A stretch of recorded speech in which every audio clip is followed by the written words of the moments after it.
Jay Crawford, Adam the Bull, Garrett Bush, Tyus Powell, Jason Lloyd. Plus, ba-da-da-da-da, you're loving him, Mikey McNuggets. And so many big names, it would take me hours to say all of their names.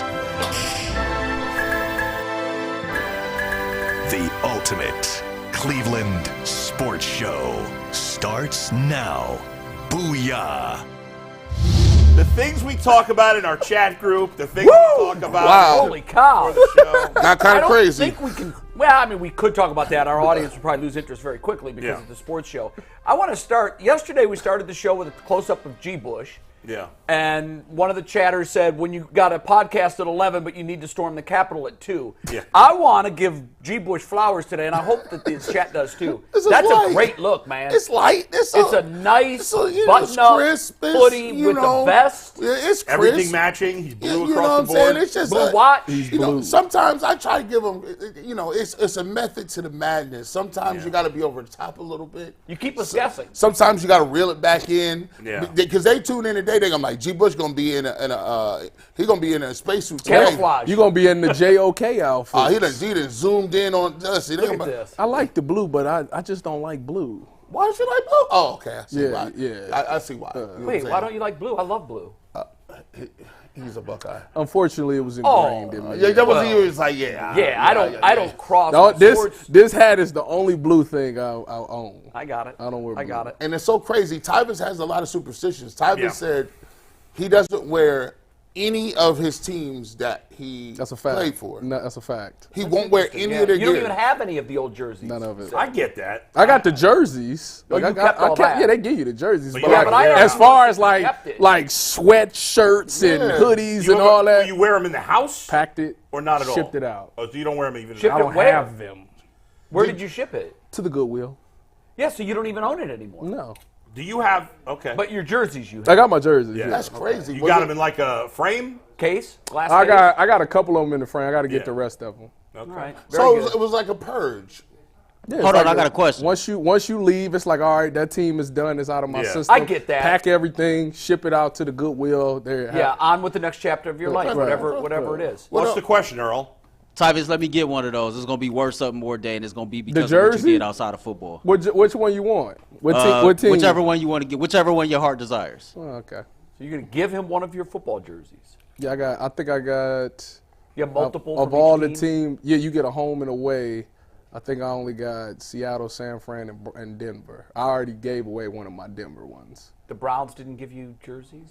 I didn't make it to the season. But you played in preseason? OTAs. Oh, you I did. didn't make. I made it. I got here in February, and on the last day OTAs, they made that trade for Calvin Pryor. They traded DeMario Davis for Calvin Pryor. They The will dumbest trade. trade. They'll never regret that. Well, at the time, Calvin Pryor was a former first-round pick safety. Mario Davis. DeMario Davis. He's been the best, one of the top 5 linebackers for 10 I would years. tell you that when DeMario left, everybody was upset about it. Because this was G-Dub's first year there, and he was upset about it. That was a I can stupid imagine. trade. Yeah, it was. Wow. By the way, Congratulations quickly to the Cleveland Browns. Last night at the Cleveland Sports Awards, they won the sports moment of the year, and it was basically the Thursday night win over the Jets. Were you hosted? I presented. Okay. I presented. So they said I seen the picture in the chat, and I was like, "Look at Jay." It was a great crowd, and it was a fun evening, and it's always a great event to see all of the Cleveland sports folks in one place, and you're celebrating all of the different athletes and the moments of the year. Later, I'll be ripping Myles Garrett for not being there at the award ceremony. Yeah, I don't know where I'm he kidding. was. I'm not Just ripping. Andrew Berry accepted on his behalf. Yeah. And had a funny line at the beginning, which I think he was really well received by the crowd. Cleveland loves Andrew Berry. So And I do too. I think we all do. Yeah, sure. But it was good to see that reaction to him was super my positive. respect for him went through the roof this year because of the way he was able to build the depth Agreed. on this team. When you see the things that this team went through and having players on the roster step up in the way that they did, like, you got to give credit to It was the like GM. emergency chess. Yeah. And he just made all the right moves. He did. Now, this would have been a great opening line. You should have hit me up. He could have came up there and says, I'm saving this award for Myles Garrett. Looks like he didn't show up about 2 weeks in a row. That would have been crazy, right? Wow. 6 weeks in a row. Right, that's crazy, right? Wow. that was Friendly fire from G. Hold on, Wow. But you know what? Comedians can get away with that. Right. And if Andrew Bay would have said that, it would have got crazy. But we getting ready for the comedy show. I'm just working it in. That is Comedy funny. shows come. That was a good one. His line was something to the effect of, "I'm sure nobody can tell the difference between Miles and me," Right. which was pretty fun. Which was true. Pretty fun. So you had something. Go ahead. Yeah, yesterday on the show we discussed, of course, the Stump Mitchell comments that he made. Oh, and yes. We mistakenly, it was, the whole time I thought also that we had mentioned it, but Cam Justice is a news reporter for Channel 5. Who, by the way, does a really good job. Yeah. As local TV news reporters go, she's top flight. She has really made a name for herself over the last few years. Right. And she does excellent work. She's a very nice person. And we were referencing her interview. We didn't play any clips, but we were referencing her interview. Right. And we never mentioned her by name. Which was it was a mistake, a bad bad job mistake, out of us. But we wanted to make sure we tweeted about it yesterday. We wanted to make sure we said it today. Glad you cleaned that up. There was one thing that during the process of the conversation, I hadn't seen the interview. Right. So I'm glad that we let you paraphrase it, which, by the way, I think you accurately paraphrased what he had to say. The one thing that I think if we go back and we look at the clip, I'm fairly certain at one point you inadvertently said Cam Mitchell. I might have did that. And I might have did that. And so I thought that's what you did, but I wasn't completely sure, and I should have said, you mean Cam Justice. Yeah. I should have done that because I knew who the reporter was. We had talked about it pre-show where it came from. And No, I think it we all wasn't, just and went it was into a the discussion that we had brought it up. That's a and we good did point, it. Mike. It was an organic moment. And big miss out of us. And, So, and listen, she understands. She responded to hope my she tweet, does. and she talked to Earl. It's all good. And it was a good. mistake. And before when I went, She's very good, by the way. And if you're not following her, you should because she does a really good She job, does. I think, Yeah. at breaking Browns. She does a really good job. She comes on the barbershop all the time on Saturdays. We have her on all the time. Oh, so you have a relationship with her? Yeah. Okay. So when Well, she has to know it wasn't intentional. Oh yeah, She does. Then before it went down, I was tweeting out because I only saw a small clip. Yeah, you had tweeted and her. I tweeted her and I said, man, Cam Justice's interview with Stump Mitchell, and I kind of tweeted it out and we were talking about it. And then that's kind of how Mike was like, all right, well, let's talk about this tomorrow. I think in a way we kind of thought everybody just knew, and we all thought the other one mentioned it. It was a mistake. Shout out to Karen, by the way. Shout out. Yes, absolutely. Because it Yeah. certainly, gosh, it was not intentional Right. by any stretch. It's all And good. normally we do that. We give credit where it's due. Yeah. I see a lot of times in the media people poach stuff and don't give credit. which is not right. We don't want to do that. We kind of would thing. never intentionally do that. I don't think anybody on this panel would allow it. I know Mike wouldn't allow it. Yeah. Look, we're not in the news breaking business. That's not our lane. We're in the opinion business.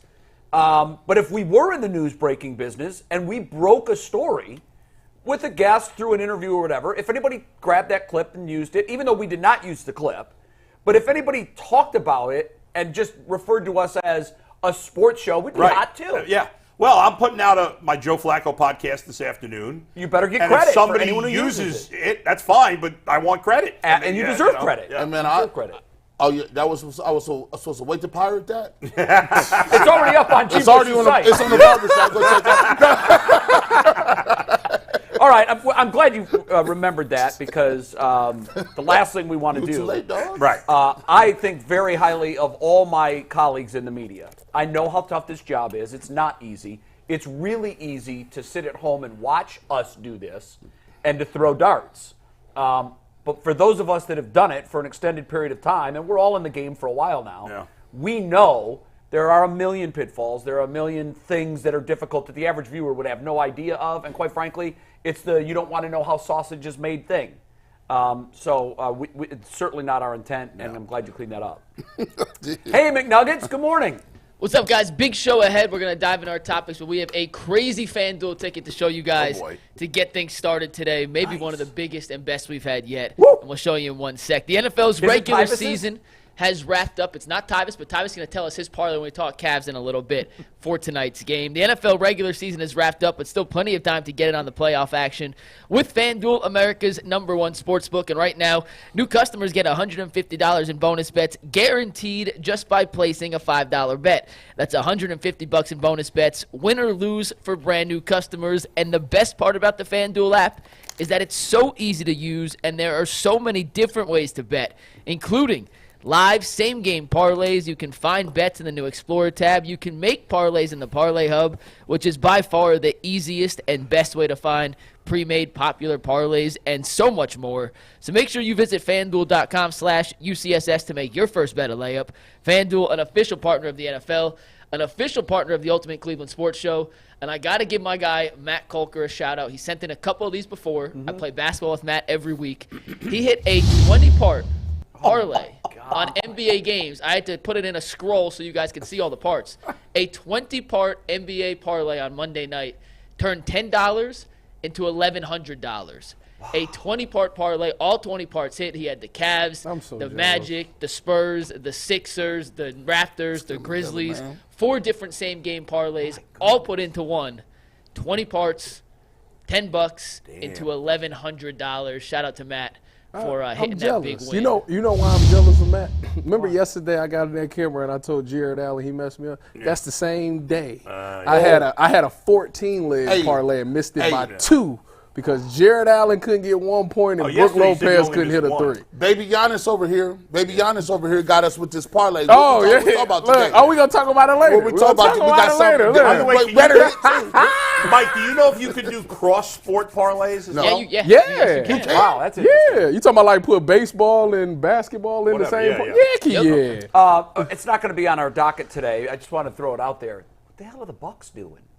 What you mean? We'll talk about it in overtime. I'll tell you. Is that our overtime? We'll There's got to be a backstory here. There is, and it's out there. Players all hate it. It is out there? Because I just saw the news yesterday, and I was like, I'll give you the really quick Wow. backstory. Okay. He made fun of Giannis's brother.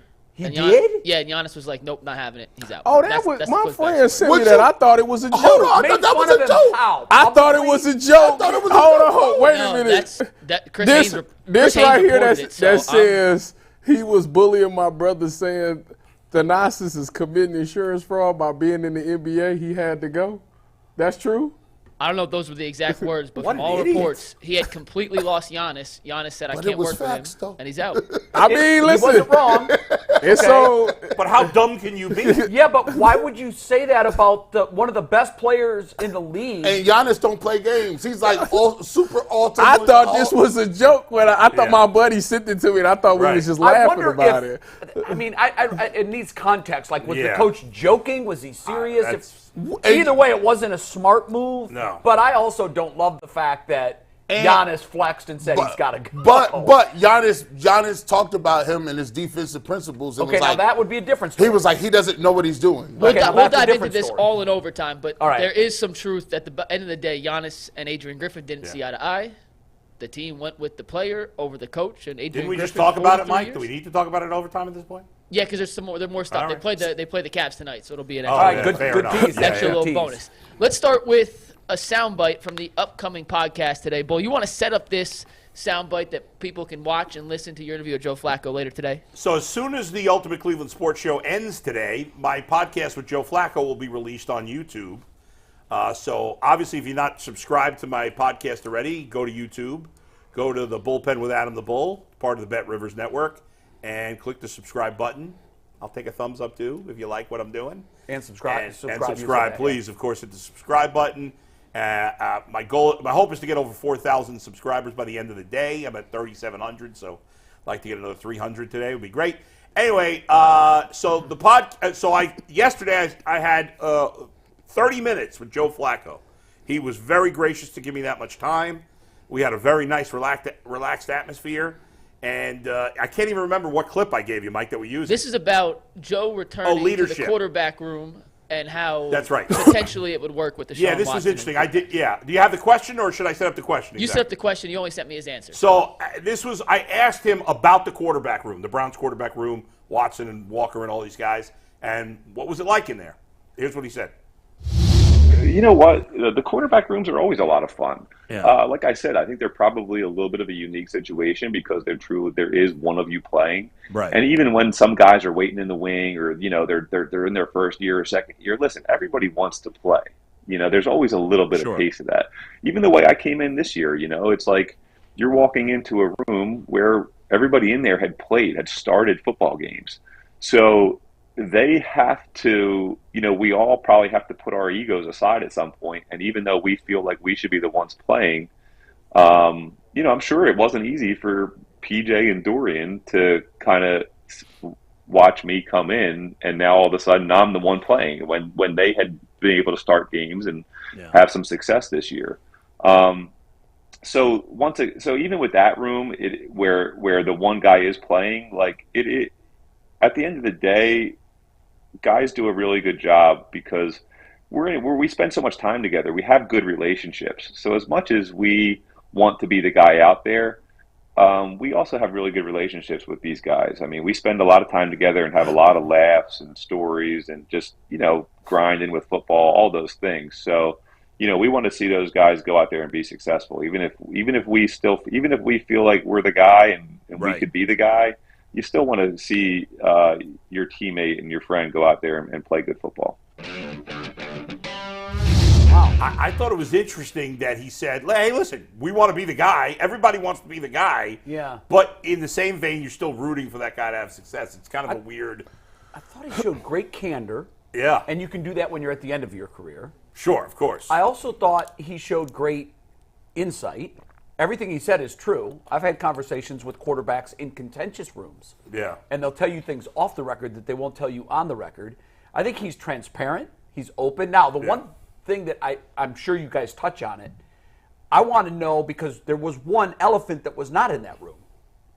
Right. Yeah, and what I want to know is whatever interactions Joe had with Deshaun, I'd love to hear him talk about those experiences. Well, I asked him about Watson specifically. I didn't ask him about his interactions with Watson on the sideline specifically, or maybe but what their relationship is like. I asked him about his relationship with Watson, and I asked him about whether he thinks Watson could have success in this system, and that's part of the interview. So okay. Oh yeah, you got to tune in for that. We're not about to give you everything. No, that's a great Make sure you go subscribe to the channel. Yeah. We got 3 or 4 more juicy sound bites from Joe Flacco, and he talks about how Joe Flacco can coexist. I think he can coexist. I asked him Does about. he believe that? I asked him about him and Watson coexisting. I did. Thank you for. Yes, I did ask him about that. Whether he thinks that could work. Do you want to give us that answer now, or do we have to wait? And if we have to wait, that's fine. He said you're going to want more details on what he said, but he did say he thinks it could work. Good. But egos have to be put aside. He talked about that. He talked about the coaches getting fired. He talked about pizza. I asked him a question about alligator wrestling. I asked him about him screaming at Wyatt Teller. So all of that. It's really fun. And for the sake of today, though, here, and definitely go check out both podcasts. Yes. One thing before we pivot to the exact question that you have, I wanted to know, in general, when you spend 30 minutes with someone, and I know it's not face-to-face, but it's no, but we it's talked off the intimate. air a little, too. And I know it's different when you're sharing the space with someone. You do pick up on different things. In general, how do you characterize Joe Flacco now that you spent 30 minutes with him? Loved him. Couldn't love him anymore. It's easy to see why he won over the locker room. Yes, it's very easy. He is very down to earth. He came off as because at first I said to my producer, how long do we have with him? He's like, he didn't give a specific time. He's like, I try to keep it to 15 minutes. So normally when I do an interview, if they tell me 15 minutes, I feel the guy out during the interview. Sure. If I feel like he's having fun, I'll go a little longer. Absolutely. And Joe was laughing. I was getting some silly questions. Sure. And I talked about his coach, of course. I referenced our interview that we did with his college coach a few times, and he talked about how his coach likes to embellish. So he was really loose.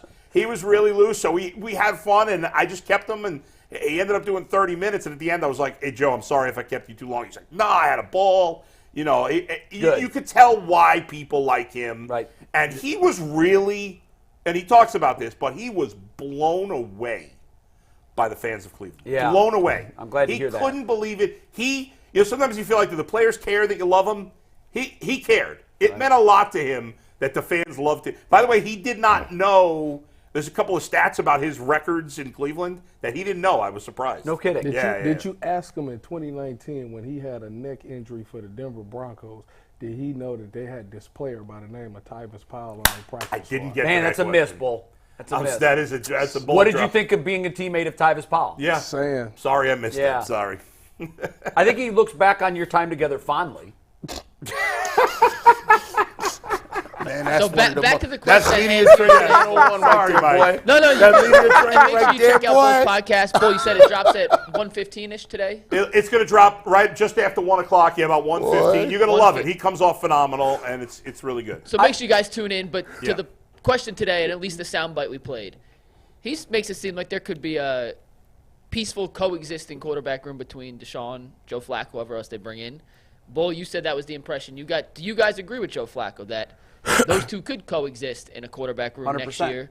Deshaun is QB1, Joe is QB2. I think the bigger part of that is, would Deshaun be okay with it? That's what we don't know. We don't know that, so I'm gonna.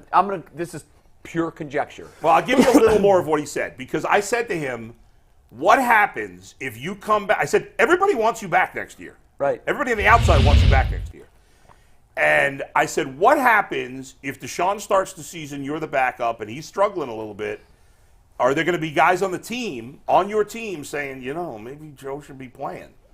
And he basically said, well, that stuff shouldn't happen, and everybody's got to put their egos aside for what's the best of the team. He didn't seem concerned about that. Now, whether he's being totally honest, you never Right. know. But he did not seem concerned about it. My conjecture on that Yeah. is, why would Deshaun? Deshaun's got nothing to worry about. Deshaun is definitively, and it's not written in pencil, it's etched in concrete. He is the starting quarterback for the Cleveland Browns in 2024 and at least in 2025. Yes. Because the finances dictate that he has to be. You can't pay a backup quarterback $60 million. You just can't do it. No, and no matter, yesterday we had this hot debate about whether his Browns career so far has been a disappointment or whatever it's been. Disaster, was the word. Which is what I said originally. But here's the bottom line. Everybody knows that Deshaun Watson's potential upside is way higher than Joe Flacco's at this point in their career. I think Deshaun, who's probably done a lot of self-reflecting on personal Deshaun Watson and professional Deshaun Watson, he's smart enough to know that this guy has something that can help me. And it's up here. It's knowledge of the game.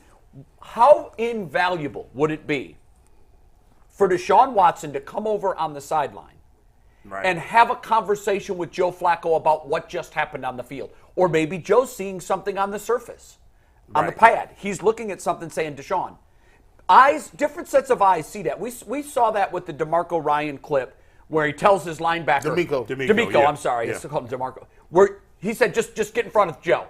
Just get in front of him. Then almost immediately after that, there's a pick six. Yeah, right. And the player did exactly what the coach said. And I think that Deshaun, there's no doubt Deshaun is a driven, motivated, and wants to win. There's no doubt about that. Anybody that's ever doubted that has not been paying attention. He doesn't like the fact that he's been underwhelming or disappointing or disastrous. Sure. He hates those adjectives. The adjectives he wants are winner, champion, hard worker. Joe Flacco can help him get there. And I think Deshaun's smart enough to realize that. I hope he is. I want to set this up. I'm going to use my answer by questioning Tyus Powell. Now, What am I on the stand? yes. Now, Tyus, you play for Urban Meyer, right? I did. Okay. You know of Ryan Day. I do.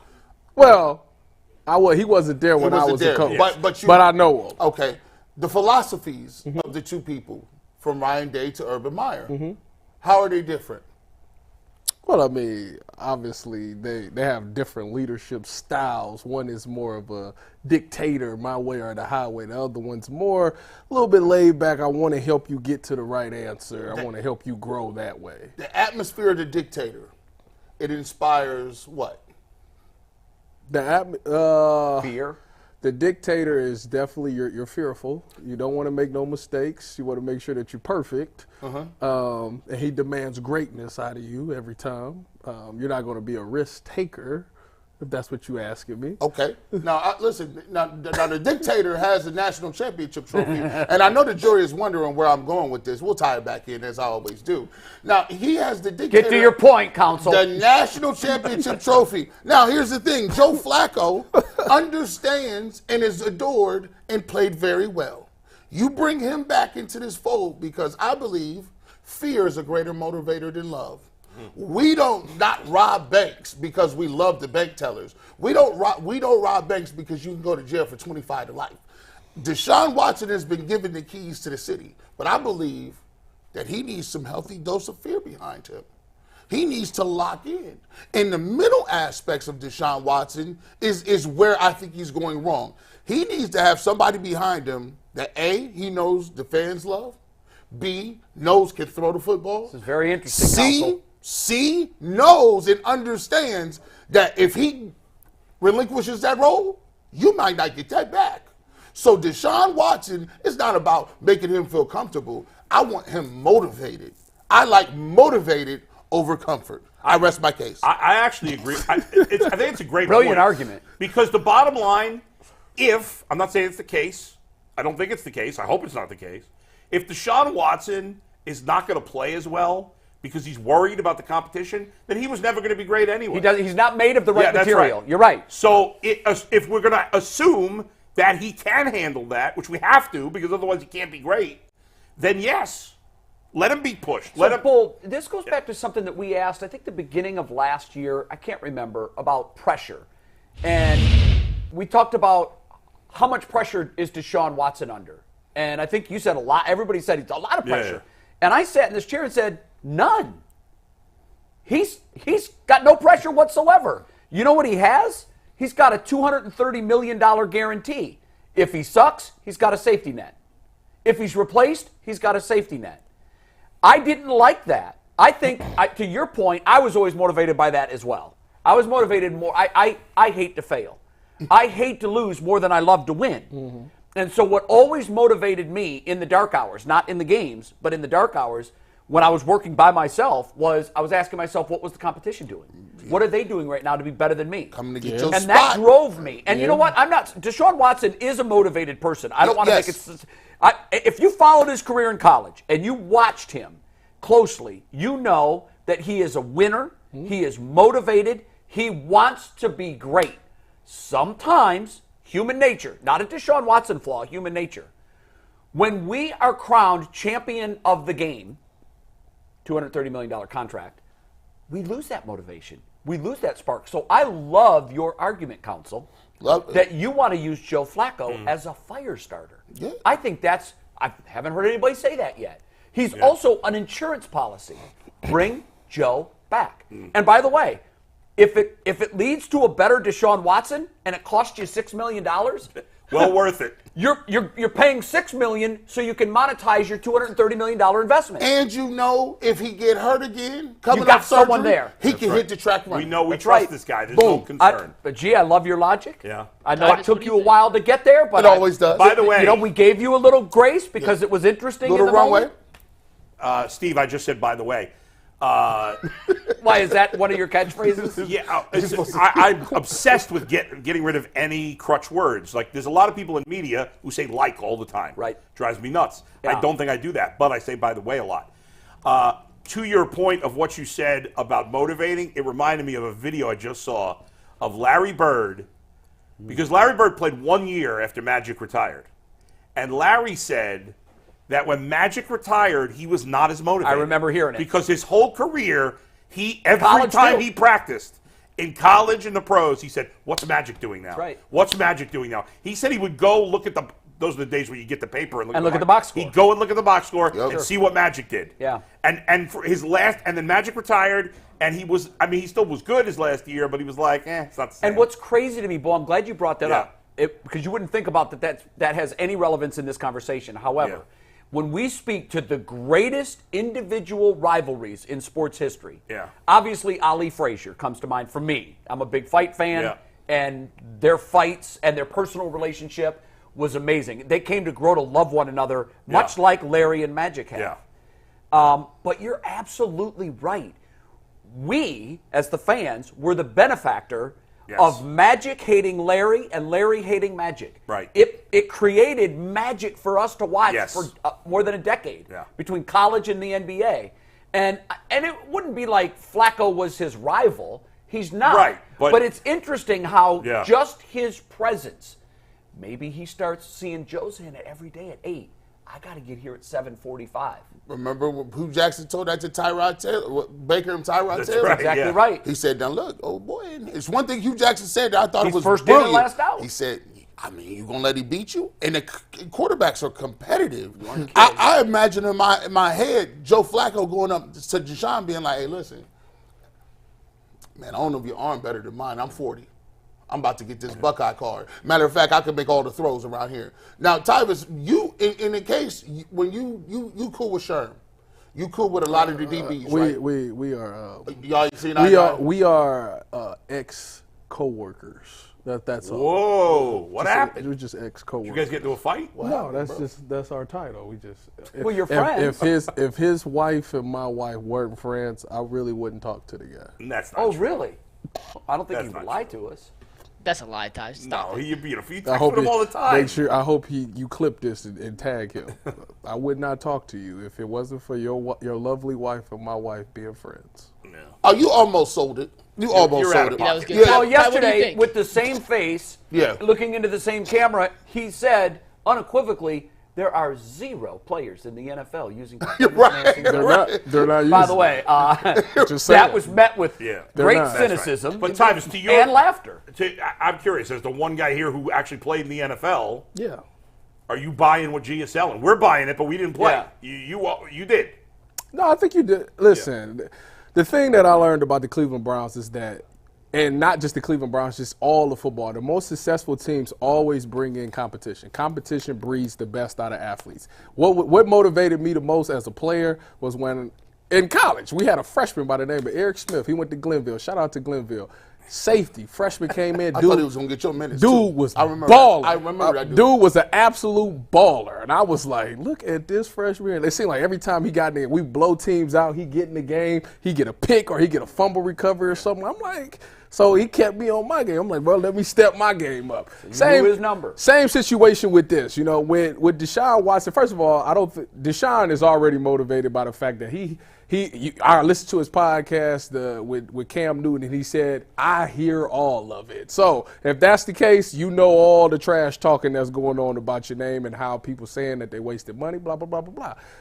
You want to come out there and you want to prove them wrong. So I don't think you need the motivation, but if I'm the Cleveland Browns, I think you're absolutely right. You can't just rest on the fact that he'll be back.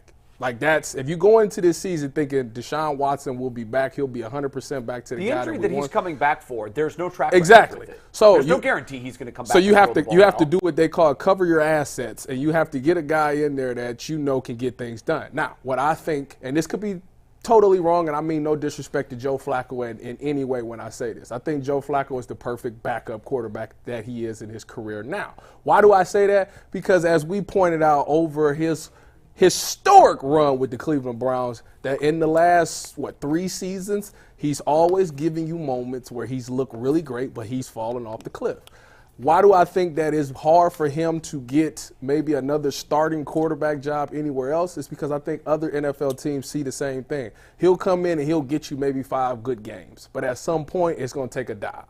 With that being said, if he comes back to Cleveland and he is the backup quarterback, I do believe that, I've said it a bunch of times, what you said, he can be a great teacher. Deshaun Watson has never had that big brother quarterback that's been a former MVP, that's not an MVP, Super Bowl champion. Season? Who was his backup? I don't remember who. I don't know. I don't know. That's what I'm saying. He can't have Matt Schaub wasn't there. I don't think so, but he came in and played. Yeah, that's what I'm saying. So the best. A lot of times, a team, if they're definitive that this is their guy, they'll clear the deck. Yeah, was it Brock Osweiler? I don't remember. The biggest influential person he had was Jacoby Brissett. That's probably the biggest big brother who's actually had a decent success that started. you're right, yeah. Is Jacoby Brissett. Who's another good guy to have there. Exactly. So I think that you benefit from that because Deshaun will look at him and say, this guy's been to the Super Bowl. He's won the Super Bowl MVP, and I want those things. And he came in last year and he did things that I quite frankly weren't great at. So I can learn from him in those things. I don't know how necessarily the offense is going to change with the new OC coming in, whoever that may be. But I do believe that there is something there. Also, Joe Flacco is perfect for a number 2 because he's done it in his career. It's been times where he's with Lamar. He groomed Lamar, and Lamar took off. He went to the Jets. He was there for a while, and then he groomed Zach Wilson. We need to talk about that. And then, even in Denver, when he was in Denver, he had the neck injury, and what's the quarterback? Drew Lock came in, and he would help Drew Lock. So he's been in situations where he's always helped a younger guy get ready. Bull, did you get a sense from Joe, and did it even come up, about what his post-football life looks like? I think coaching is an option. It's funny because I had all of that. One of the questions I wanted to ask him was, would you rather, when you're done, are you going to go down the coaching route or the media route? We had 30 minutes, and I just didn't get to everything. And 30 minutes goes fast in an interview like that. It flew by. So, I didn't get to ask him that. Brock Osweiler was the quarterback in Houston, by the way. And which, he didn't have a lot of Deshaun knew coming in, he had the keys. Yeah. And you said something during your answer a moment ago where you said players are okay with competition. They like it. It brings out the best in us, you said. Yes. And I happen to agree with that. But I will also say, and I remember, I think I didn't experience this in any other sport but wrestling, and it exists in track and field too, and swimming and things like that are measured definitively. A lot of this is just subjective. I look at my eyes and I think you're better. But when there's a watch or there's a head-to-head competition in wrestling, we had wrestle-offs every week, and I'll never forget it. As a freshman, I wanted to be varsity. I had a good junior high career, but they had some good high school wrestlers that were my weight class.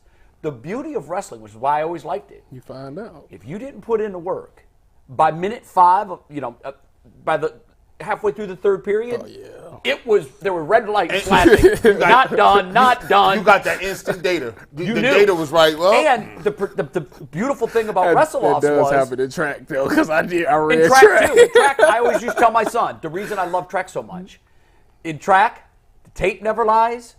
Meaning the tape measure and the stopwatch never lies. You always know where you stand and where you stand in reference to your competition.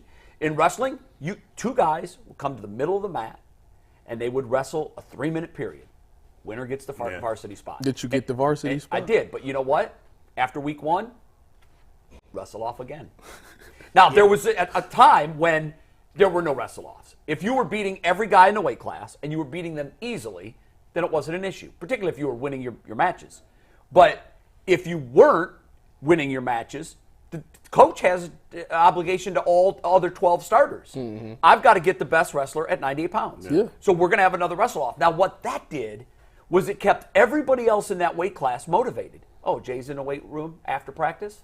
I guess I got to be in the weight room after practice. But to your point of athletes love competition, it makes us better.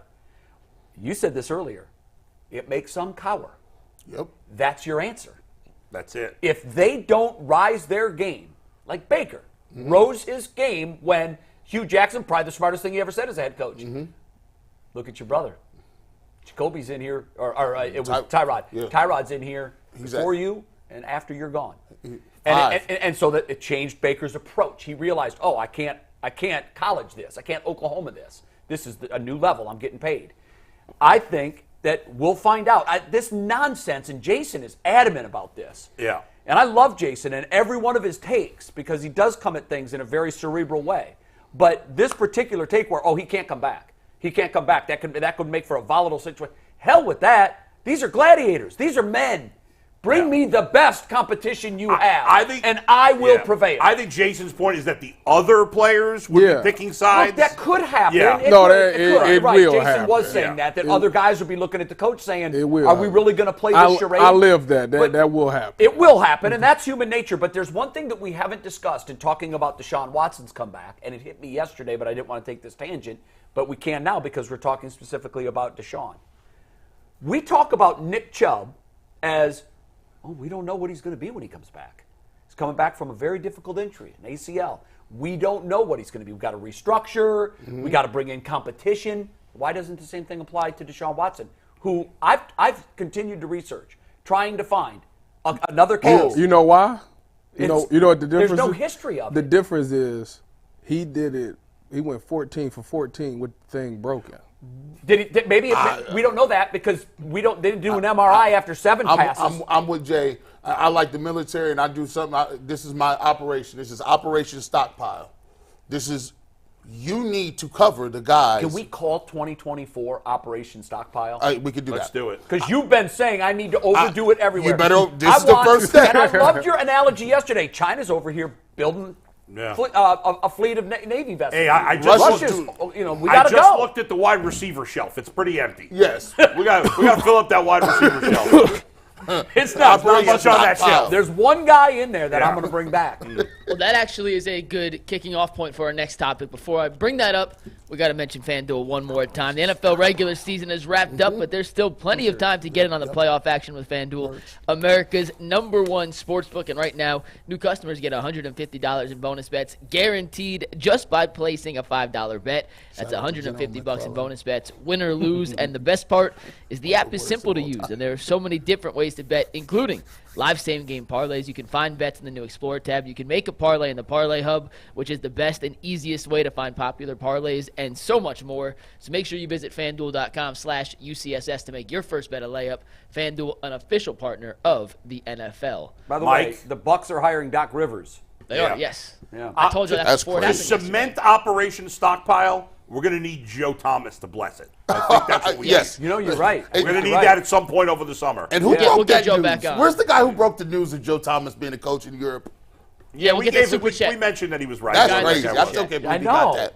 Go ahead, Mike. You talk about the wide receiver cupboard potentially being barren, Nick Chubb uncertainty, Deshaun's uncertainty, Kevin Stefanski play call may not. There are 13 open offensive coordinator jobs in football right now. We'll run through them real quick. The Browns, the Seahawks, the Bengals, the Saints, the Bills, the Raiders. Next, Steve. Patriots, Commanders, Falcons, Chargers, Panthers, Titans, and the Pittsburgh Steelers. 13 open Is the offensive Bills' job coordinator really jobs. open? They haven't named Brady the full-time OC yet. I think isn't it a fait accompli that he's getting that? Yeah, I mean, From everything I've read and I heard. doubt I'm just saying it's I technically know open technically right they now, haven't announced but it. I'm wondering if does the Rooney Rule apply to coordinators? on interim jobs? I don't know. That's I'm what not I sure. don't know. I think it does apply on coordinators. Yes. What I don't know is, and if it does, then that's why this hiring hasn't been made official. Maybe. Yeah. So if you want to take them out for the sake of this, we could take the Bills out because I think we're all on the same page that Joe Brady will end up being the offense. So I guess for the sake of this, let's go with the 12 offensive coordinator jobs open outside of Buffalo. yeah. Where does the Cleveland offensive coordinator job rank among those 12? Is it in the top half, the top 3, the top 1, the bottom half? Are we factoring What do you in rank whether or not they get to call plays? I think we Because that's should. a big difference. Yeah, I think we should. And I The think problem we is should we assume that don't they're know not. with the other teams if they get to call plays or not. Well- if you're doing it based just on the offensive talent That's alone, that's what I was doing. then let's do it that way. That's 'cause why we I don't was know. too. Because Yeah. Well, the Chargers- you've made the assumption that most OCs don't call their own plays, even though we know there are some that do. There are some, yeah, sure. There are some. I But would love to know the breakdown. Mostly the guys that call plays, the OCs that call plays, are on teams where the head coach is a defensive guy in most cases. Yes, you're right. And But a lot let's of see the the name. open- Can we see the teams again, Mike? Yeah, and a lot of the open ones don't have a head coach yet. So for the sake of this, because we don't know who will be calling plays, who won't, let's go off Right. the offensive talent. Okay. But Yeah. the 12 teams, and we could take Buffalo out of the Taking equation. Buffalo I put them out. on here. But the 13 listed, we're taking out Buffalo. Cleveland, Seattle, Cincinnati, New Orleans, Las Vegas, New England, Washington, Atlanta, the Chargers, Carolina, Tennessee, and Pittsburgh. We've I got taken the Buffalo Browns out. third. I got the I do Browns too. third. I think Cincinnati and the Chargers are the both ahead top of two. Cleveland. Yes. Yeah. I got them third. I don't know. Because do that list again. the rest of them, you got to worry about the I'm quarterback, sorry. and that's Right. the biggest I part. think Seattle is close. Seattle got Seattle's got a lot of skill position talent. I don't personally love Geno, but he's been pretty good the last 2 years. I would put Yeah, them but I fourth. think the other two But I put guys the Browns are ahead. clearly better. Yes, I think so. Yeah. I think it's Cincinnati and the Chargers, and I think Yeah, then I it's think it's everybody the Bengals else. 1, Chargers 2, Browns 3. Atlanta That's got what I look at. Atlanta got They some got a young quarterback pieces. issue. Yeah, they got a But they don't have a quarterback. Yeah. Yeah, I like some Atlanta. Pieces. Atlanta They has, got all the pieces but the quarterback. well, that's like saying you have a house, but you just don't have a foundation. I like for it. Atlanta and Seattle would be 4 or 5 to me. We can add Yeah. one more to the equation. Steve Becker's right. Philadelphia Oh. also is going to have an open OC job. The Browns is fourth. I Is put Sirianni Philadelphia going to fourth. survive in Philly? It looks Yeah. like he is. Yeah. Sirianni's going to survive, but he's going to have to do a coordinator The overhaul. Browns is fourth there. Yeah. Yeah, I agree with that. The I Browns put are Philly- definitely yeah, below I put- Philadelphia. Right. Browns 4th. But that's still in the top, it's 13 or whatever teams. I mean, that's pretty high. But by the way, if I'm going to do this on enthusiasm level, like I'm begging for the Cincinnati job. I'll go there and I'll say, "Can I please have this job?" I'm going to go to the Chargers and say, "I really want this job. I can be here. This is forever. Yeah. Like this is a great situation." I would say the same in Philly. Yeah. I would not beg for the Browns job. I think it's probably 4th in that list. Yeah. But I think it's the top 3, and then everybody else is just kind of. Well, it's because the Browns is fourth to me because when you think about the offensive talent, you got to think about Nick Chubb's coming back off of injury, Deshaun's coming back off of injury. So those are big question marks. Exactly, and that's like your one, two, And you your got two one best wide receiver. Yeah. So I mean, it's not like The one argument for the Browns job, and I would say in this vein, you could argue they could be as high as the second choice behind the Chargers. Is that you've got the Chargers number 1. No, I got the Bengals number 1, but I'm thinking about this think about it from this perspective. The Bengals and Eagles have been to the Super Bowl the last couple of years. They have. Their quarterbacks have had success in the playoffs. So whoever goes there is not going to get a ton of credit. If the Bengals go to the Super Bowl next year, I don't know that the new OC is going to get a ton of credit. No, you're right. Yeah, Same if you take thing a team like same thing in Cleveland Philly. and turn their offense around like Right. the defense did Deshaun this year. Watson hasn't done much for 3 years. No, you're If right. you That's get a the good Browns point. offense No, going. that's a great no, point. because then, So then there's Kevin upside. Stefanski's going to get and the the credit. Chargers, too, because they haven't won a playoff game with Philip Rivers. By the way, Philip Rivers. you made a Justin great Herbert. point. Watch this. That's a hell of a point. What'd you say? Even if the coordinator comes in here and does a good job, Kevin Stefanski is default the coordinator forever.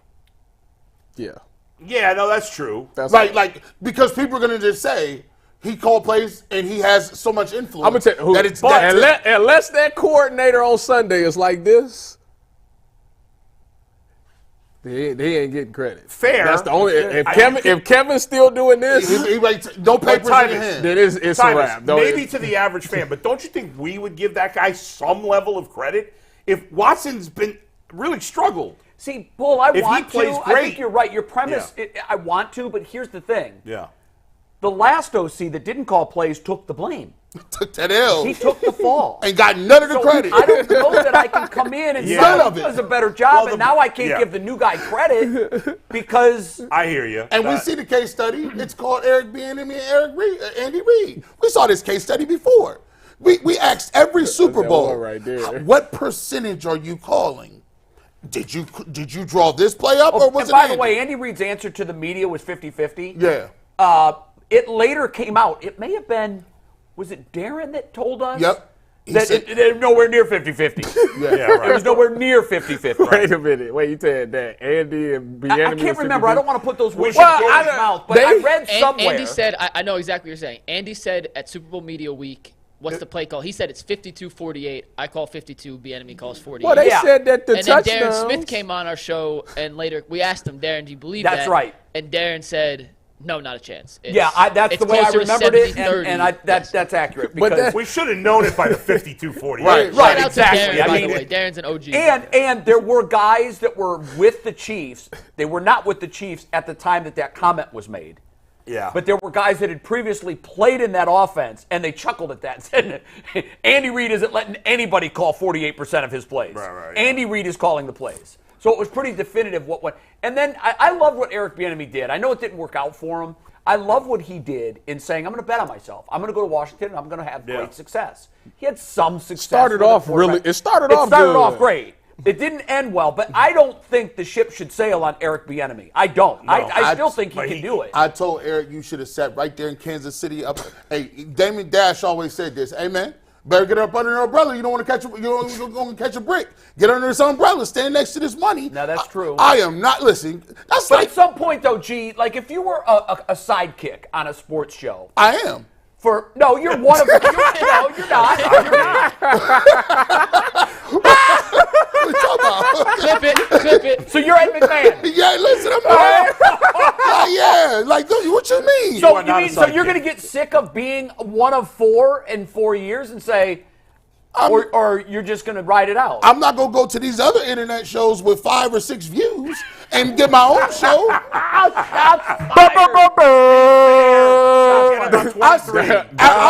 Don DeMarco. It's a lot of Bang, bang. It's a lot of internet shows out here. Bush throwing grenades. He out here reloading. Like, what you mean? I may joke a lot, and these sweaters, don't let these vests fool you. I'm not crazy. I'm about to go over here and stand by myself, get rained on, when you be like, dang, bro, whatever happened to G. Bush? You got a coat, though. You got a whatever happened to that boy? You got a Bush coat. is not a sidekick.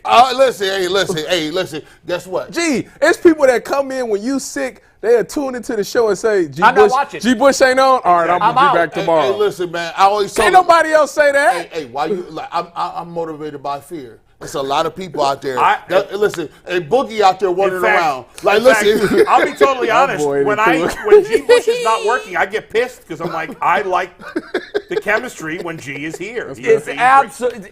We all 100%. bring something special to the table, and it makes the mix. Nobody here is a sidekick. It is Certainly the mix. not G. You're right. It is the mix. We talked about it earlier this week about how whether it was planned, and I don't think it was. Sometimes you just get lucky. Yeah. But the way we all come at things, is player different. Perspective, deep media member perspective, when Jason's in that chair, we all have something different that we bring. Nobody's a sidekick. And somebody asked me not long after we started this show, there was someone that said, and I fought it vehemently. I said, you're wrong. That it's not going to work. There's too many guys. We want you to come do a show. There's going to be 2 of you. There's too many voices on your show.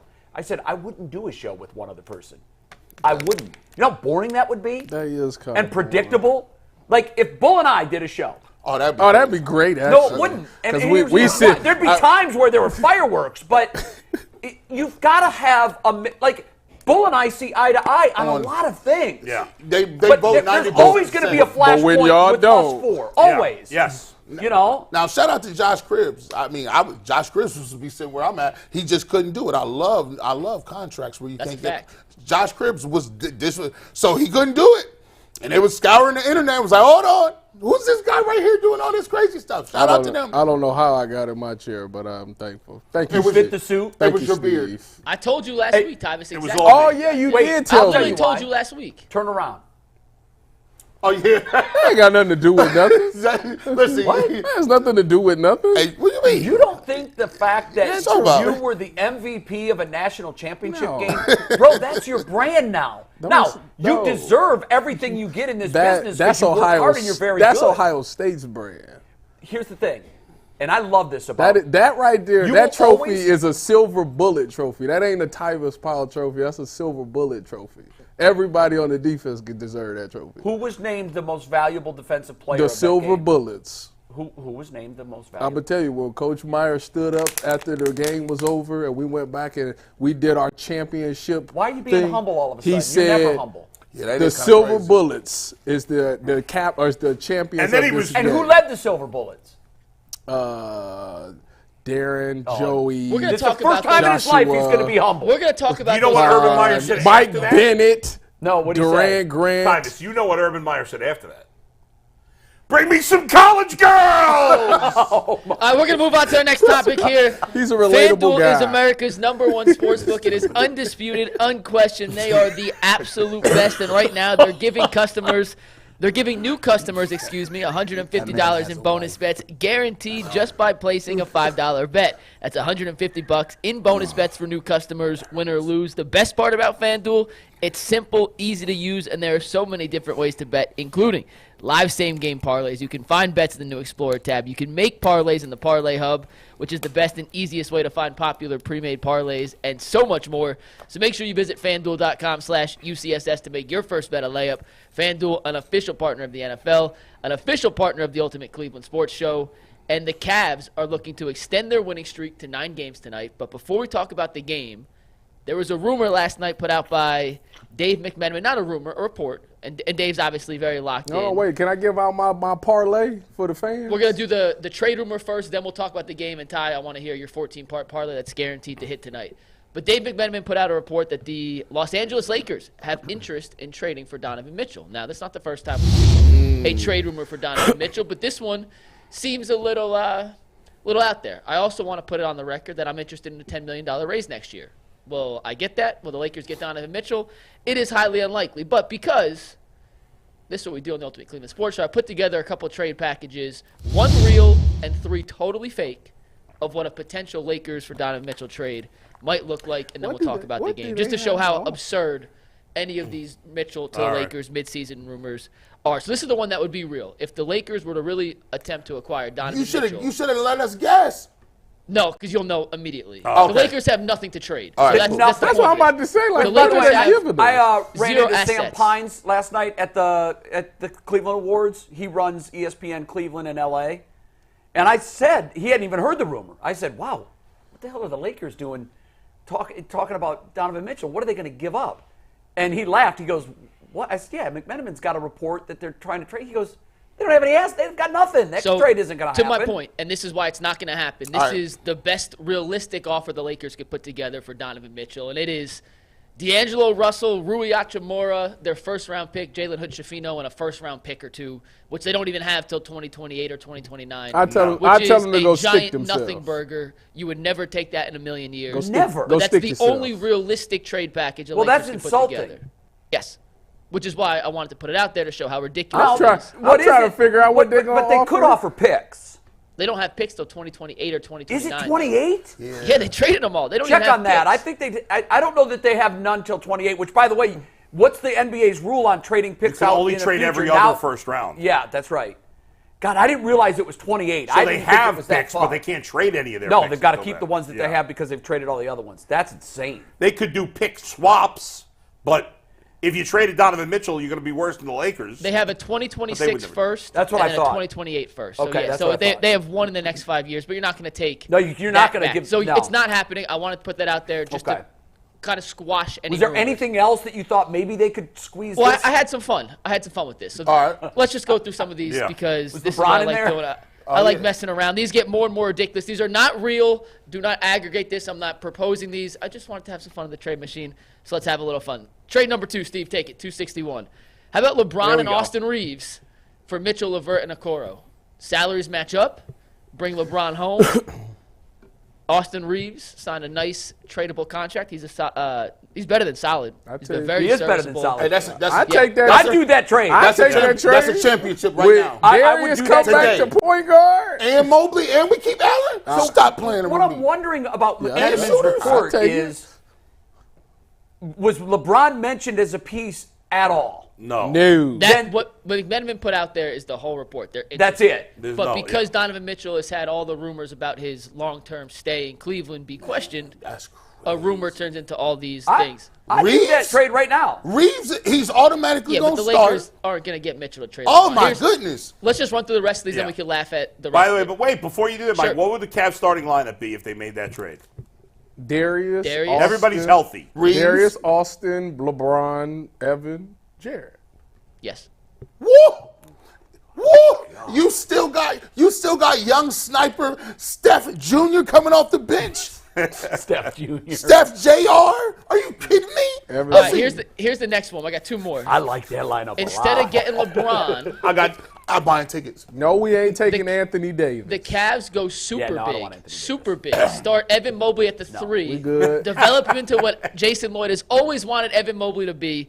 You get Anthony Davis at the 4, Jared Allen the 5. You give up Mitchell and Dean Wade. And Steve, let's go right to the next one because this one I had a lot of fun with. Don't you have to assume, by the way, that LeBron would have to co-sign any trade, any Yes, deal? which is why LeBron won't come back to Cleveland if they're going to trade for. No. But this last one, let's have some fun, guys. Let's get crazy. The Cavs get Jokic and LeBron. Oh, The Lakers get Michael Porter Jr. and Donovan Mitchell. I literally and the almost Nuggets cursed. I get was Darius like, Garland, Austin Reeves, and Jared. Let's just have a little fun here. By the way, Once you said the Cavs get Jokic and LeBron, it was irrelevant what you said. After Yeah, no, that. you lost me at that. I literally almost Because it was like, yes, I don't care who they're giving I up. almost lost my job on air just You now remember when because Mike of that Ditka pick. You was about traded to say his something entire wild. first draft with the Saints for the Yes. rights to get Ricky Williams? Yeah. That's Hey, what that was worse would than be my right trade there. package, man. We said off the top, none of these are realistic. I just wanted to have some fun. Well, I got yeah, in Mike the is trade admitting machine. they're not realistic. And here's Yeah. the thing: if you're the Cavs, I think that this is realistic. You guys may laugh at me. No, they're not getting Jokic. That's No. not, I would not. Oh, okay, No. okay. Just making what sure I we're on the think same is team. realistic is if I'm the Cavs, there are two great assumptions. The first great assumption is that Donovan Mitchell is going to, at some point soon, be gone. The other, I think, assumption is that LeBron James is going to be on the move after this season. Yes. So why would you give up assets to get a piece that you could well get anyhow once the season's over? So 2024 isn't your window. Yeah, right. No, you wouldn't do that. 2025 is your window. Yeah. By the way, I think the Cavs should, and I was advocating, like, if Mitchell's not going to stay, then trade him. But the Cavs are playing so well right now, and even though I've kind of poo-pooed it a little bit, like, I think you owe it to the fans to not trade Donovan Mitchell. There was Bingo. real excitement last night for Yeah. anything Cavs, which surprised me. Yeah. There was over-the-top I enthusiasm know for the people are Browns. excited right now. No enthusiasm for the Guardians. Yeah. But when the Cavs were mentioned at any point, there was real I excitement. know you can't trade Donovan Mitchell. The internet is on fire right now. Like with the cat, you can feel a little buzz. Donovan hot in the Mitchell is streets. playing out his mind. If they beat the Bucks tonight, then it's going to be That's a just big one. crazy. Is Yeah. that in Cleveland? No, it's No, in this Milwaukee. No, they yeah. play tonight in Milwaukee. Milwaukee- They play Friday. Joe Prunty, who is the interim coach for 12 hours, I guess, because Doc Rivers is now agreed to be the head coach. I just wonder, will he coach I tonight? think Prunty will coach tonight. I Doc do will too. coach Friday. Yeah, I do too. So the next, when they play Friday, They play tonight and Friday. Yeah, Tonight they have Friday. one night I off. thought Doc wasn't doing. I thought he was doing. He is on yeah. ESPN. well, you could leave a TV job to coach. It's But been done a lot. I thought he replaced what's the crew? Yeah, I know. He Don't did. matter. He wants to ABC. coach. Was he? Ain't it him, Doris, and all them? That ain't him. Yeah, he's doing. I think he's doing ABC games. So he just leaving that. well, guys have done guy it in the wants to past. coach. So who going back? Well, who knows? That's They'll up to figure them. it out. That's not their problem. That's not They'll their problem. find somebody that's got a The guy's a wealth of coach, talent Tyvus. there. He wants to coach. I mean, Tyvus, guess what, man? You know, it's so crazy, man. The 49ers said, yo, Tyvus, come on off the street. We need a safety. We got to find somebody to replace you. so the difference would be you leaving all that. it's financial, Right. But like financially, if this But job Doc's was a paying me, coach. if this job was paying me the same salary that I would make as a football You player, wouldn't leave. I'm not that guy. Watch this. Okay. Watch this. That's fine. not who Jay, I That's am. a smart choice. Jay, if they offered This you, is your future. if they Right here, offered you yeah. a minor league baseball contract today, Right. what would you tell WKYC? Thanks for the memories. Like, let's Yeah, keep if the it- G League called me, I'd do the same thing. Now, Like, but here's what the you thing. mean? But there's a reason for that. I know because At my stage, when I was pitching in the minor leagues, I was also working at ESPN. right. And ESPN was like, "What are you doing?" And I said, "These are one-offs, 10-day contracts. I'll pitch once or twice." They're like, "Okay, you've got days. That's cool." They, when the HR But say when you got wake up time- from your little dream, you know where your bread's buttered, right? Yeah, like And obviously, the minor league contract compared to what I was making at ESPN, That's what I'm saying. no. But at this point in my life, at 58, believe me, boy, that when I Tyvus. pitch even now, I still think, Yo, sure. damn, my stuff's still as good as it was when I was in the minors. And Jay's made his money. He could go do that. Now it isn't, but in my mind, Yeah, and sure. you're right. That's another part of it. Yeah. At my stage in my life, okay. You don't need to work And for you know the what? money. If someone Wait a calls minute. Tyus when he's 58 and says, "Yo, we think you can still back Wait me. a You want to minute. come be First the of all- safety for the first Jets?" of He'd be all- like, "Where do I sign?" Wait a minute. First of all, I wanted to be known that I still got it. That's first of all. Look, like I still Of course you 100% do at got 30. it. My problem is that my knee. I don't know how long I can do it for because my knee is not Neither the do same. I. So that's the problem with you. You can't even throw like that no more. You got a shoulder injury. No, I've got a torn UCL, but That's I'm up for them to rehabbing find it right out. now. That's for them to find I out. don't care, It's So still you a gonna dream. you gonna tear it off the bone? bro. Probably. Tyvus. If I had my way, Yeah. I would leave fingernail marks on What if the pitcher's mound. Let me ask you this. They say this. The minor leagues hit you up and say, we want you to come back, we'll pay you. But if you get hurt, we're not covered. We're not giving you I'm this. okay. Okay. I'm there. I just wanted to make sure. I'm there. I just wanted to make sure. Titus, who do you think Doc you're is a talking coach. to? Doc's a coach. He wants to coach. That's it. Who do you think you're talking to? Like, yeah, I can't do that, but Jay's had a successful career. I'm old, man. I am leaning into the tape Mike, as I so tell my maybe- friends. Mike, would you leave us for a G League contract right now? In You a would. heartbeat. Do I have insurance? Because that does make a difference. I'm getting hurt See? first game. That's what I'm saying. If I don't have insurance, then no. Yeah, see, he doesn't have insurance here, so yeah, he's leaving. I don't the way, have Jay Crawford money either to I just to lay thought back for a on. second, I was imagining Mike on the court with Taco Fall. I mean, I've played with 7-footers. I've showed y'all the picture before. Everybody. We've asked around about Mike's shooting prowess. Mike is a shooter. Like, I can shoot. I got to see it's it. not bluster. Mike can shoot. I've never seen it with my eyes, but we've asked enough people Yeah, I mean, who, he almost who definitively said, "Oh no, Mike can Bro, shoot." Now. I mean, he barely beat a 13-year-old in a driveway game, so I don't know. If you play Those wearing college jeans. anything, you're better than all You're the good. civilians. You're right. Yeah, sure, of All course. right, question with the Bucks and Cavs tonight. The Cavs have trailed for 35 seconds in total over the last 5 games. 35 seconds total. They've led wire to wire. And that was probably in 3 like of in the 5. first 35 seconds of a game. Yeah, Someone scored they've first been on them. unbelievable. Obviously, the 8-game win streak, their offensive numbers, defensive numbers. They're the number 1 rebounding team in basketball since December 15th. They've been incredible. A Bucks team that they are facing tonight will have Giannis back, a new coach. Obviously, the interim coach energy always exists. It's in Milwaukee. real. We've talked about the schedule they've played. You can't control the schedule, but they haven't beaten any juggernauts on this 8-game win streak. Right. Tyus, I know you have a parlay, so we'll end this segment with your parlay. But Giannis is your favorite player in the world. What happens tonight, Ty? Is the game Give us on a little- national give us a TV, little by the preview. way? No, I don't think it's on national. It's not. It's just on NBA TV, which is a shame. I mean, Giannis is going to be Can the fine. Cavs keep it going, Ty, is the question. I mean, they can for sure. I mean, they playing with some really good chemistry right now. But Giannis will be fired up. It's at home. The Bucks are gonna have to come out and put a performance up because you have to show that it was us and not the coach. So they're gonna have to come out there and try to make a statement for that. So they're gonna play hard. And Especially Giannis. And on top of all of that, y'all got beat by 40, didn't they? did. The last time they played. So But that was a white flag game if I've ever yeah, seen but one. still, like you got beat by 40. I So know. they're going to play with that chip on their shoulder. I think Damian Lillard is going to be tapped in because He played horrible last game. Exactly. He did. He played horrible, and Isaac Okoro's getting the praise right now, and he wants to come out there and try to dead that. But I think the Cavs do play it close because they are special and they're hitting shots and they're just in sync right now. I think this is a close one. I don't know who comes out the winner, which is why I did not put that on the parlay because my heart goes both ways. I ain't about to do that no What's more. the spread on the That game? I'm not betting on the Milwaukee is game. favored, Yeah. right? I would assume at home They they're gotta be favored. I'll tell you favored. right now. I can't do that. I'm not betting on the game. I'm not betting on the game. I lost $2,000 on FanDuel because I picked the Bills to win. Oh, that's bad. Milwaukee's favored by 6.5. 6.5. I might take the point. That's a lot of points. I'm That is not. a lot. that- Does it I'm bother not anybody? messing with it. I think the Bucks are going to win. Is anybody bothered right now about Jimmy Haslam being a part owner of the Bucks? Bothers me I tremendously. don't like it. I No, don't know. it's a This kind team. of pisses me off. It's one of our competitors. Yeah. I mean, let's flip it this way.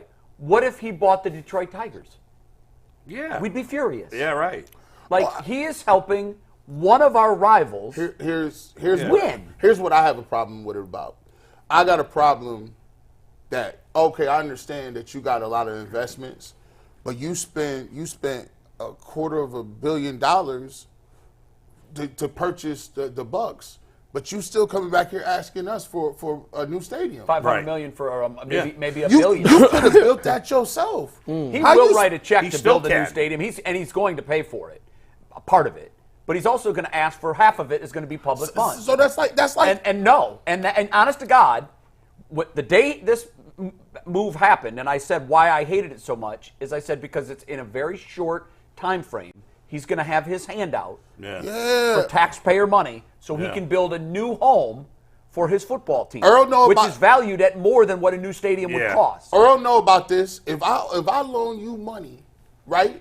If it's under 20 is free. I ask for $20 back. But if I loan you $200, and you say I got you on Friday, but then I see you on Friday, and you gonna say, "Hey, G. Bush, hey, you see these shoes I bought you? I got for myself?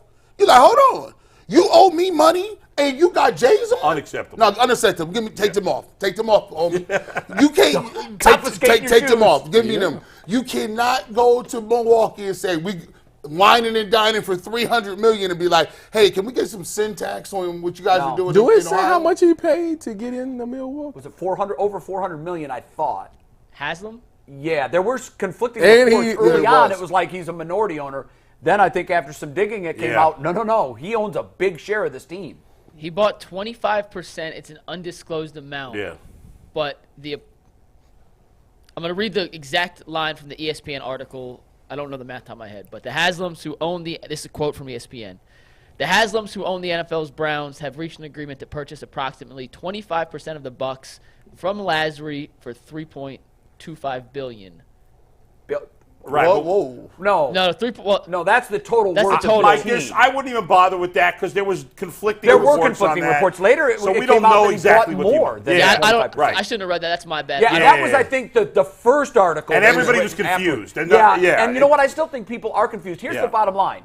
He spent a substantial It gotta be amount of over money 200. to expand his sports portfolio. Now, you want to own the Columbus Crew, and by the way, hats off to the Haslams. They won a championship. Yes, they did. Right. And they deserve all the credit in the world for that. And they were very invested in that team. I think Yeah. he was at the championship game. Right. I'm super happy for them on that front. In fact, I actually think that was a good PR move. Columbus Crew, they're an Ohio team. Yep. They don't conflict with any of our Cleveland teams. Good for you. Right. Well done. But when you go and buy a big piece of the Milwaukee Bucks, it's almost like they didn't read the room before No, they that was did terrible. that. That was I've yet terrible. to talk to a diehard Cleveland sports fan that has said this. Man, I'm so glad the Haslams Right. spent whatever on a team that we're competing for a championship with. By the way, Doesn't make sense. I know we don't want to go down this road too much.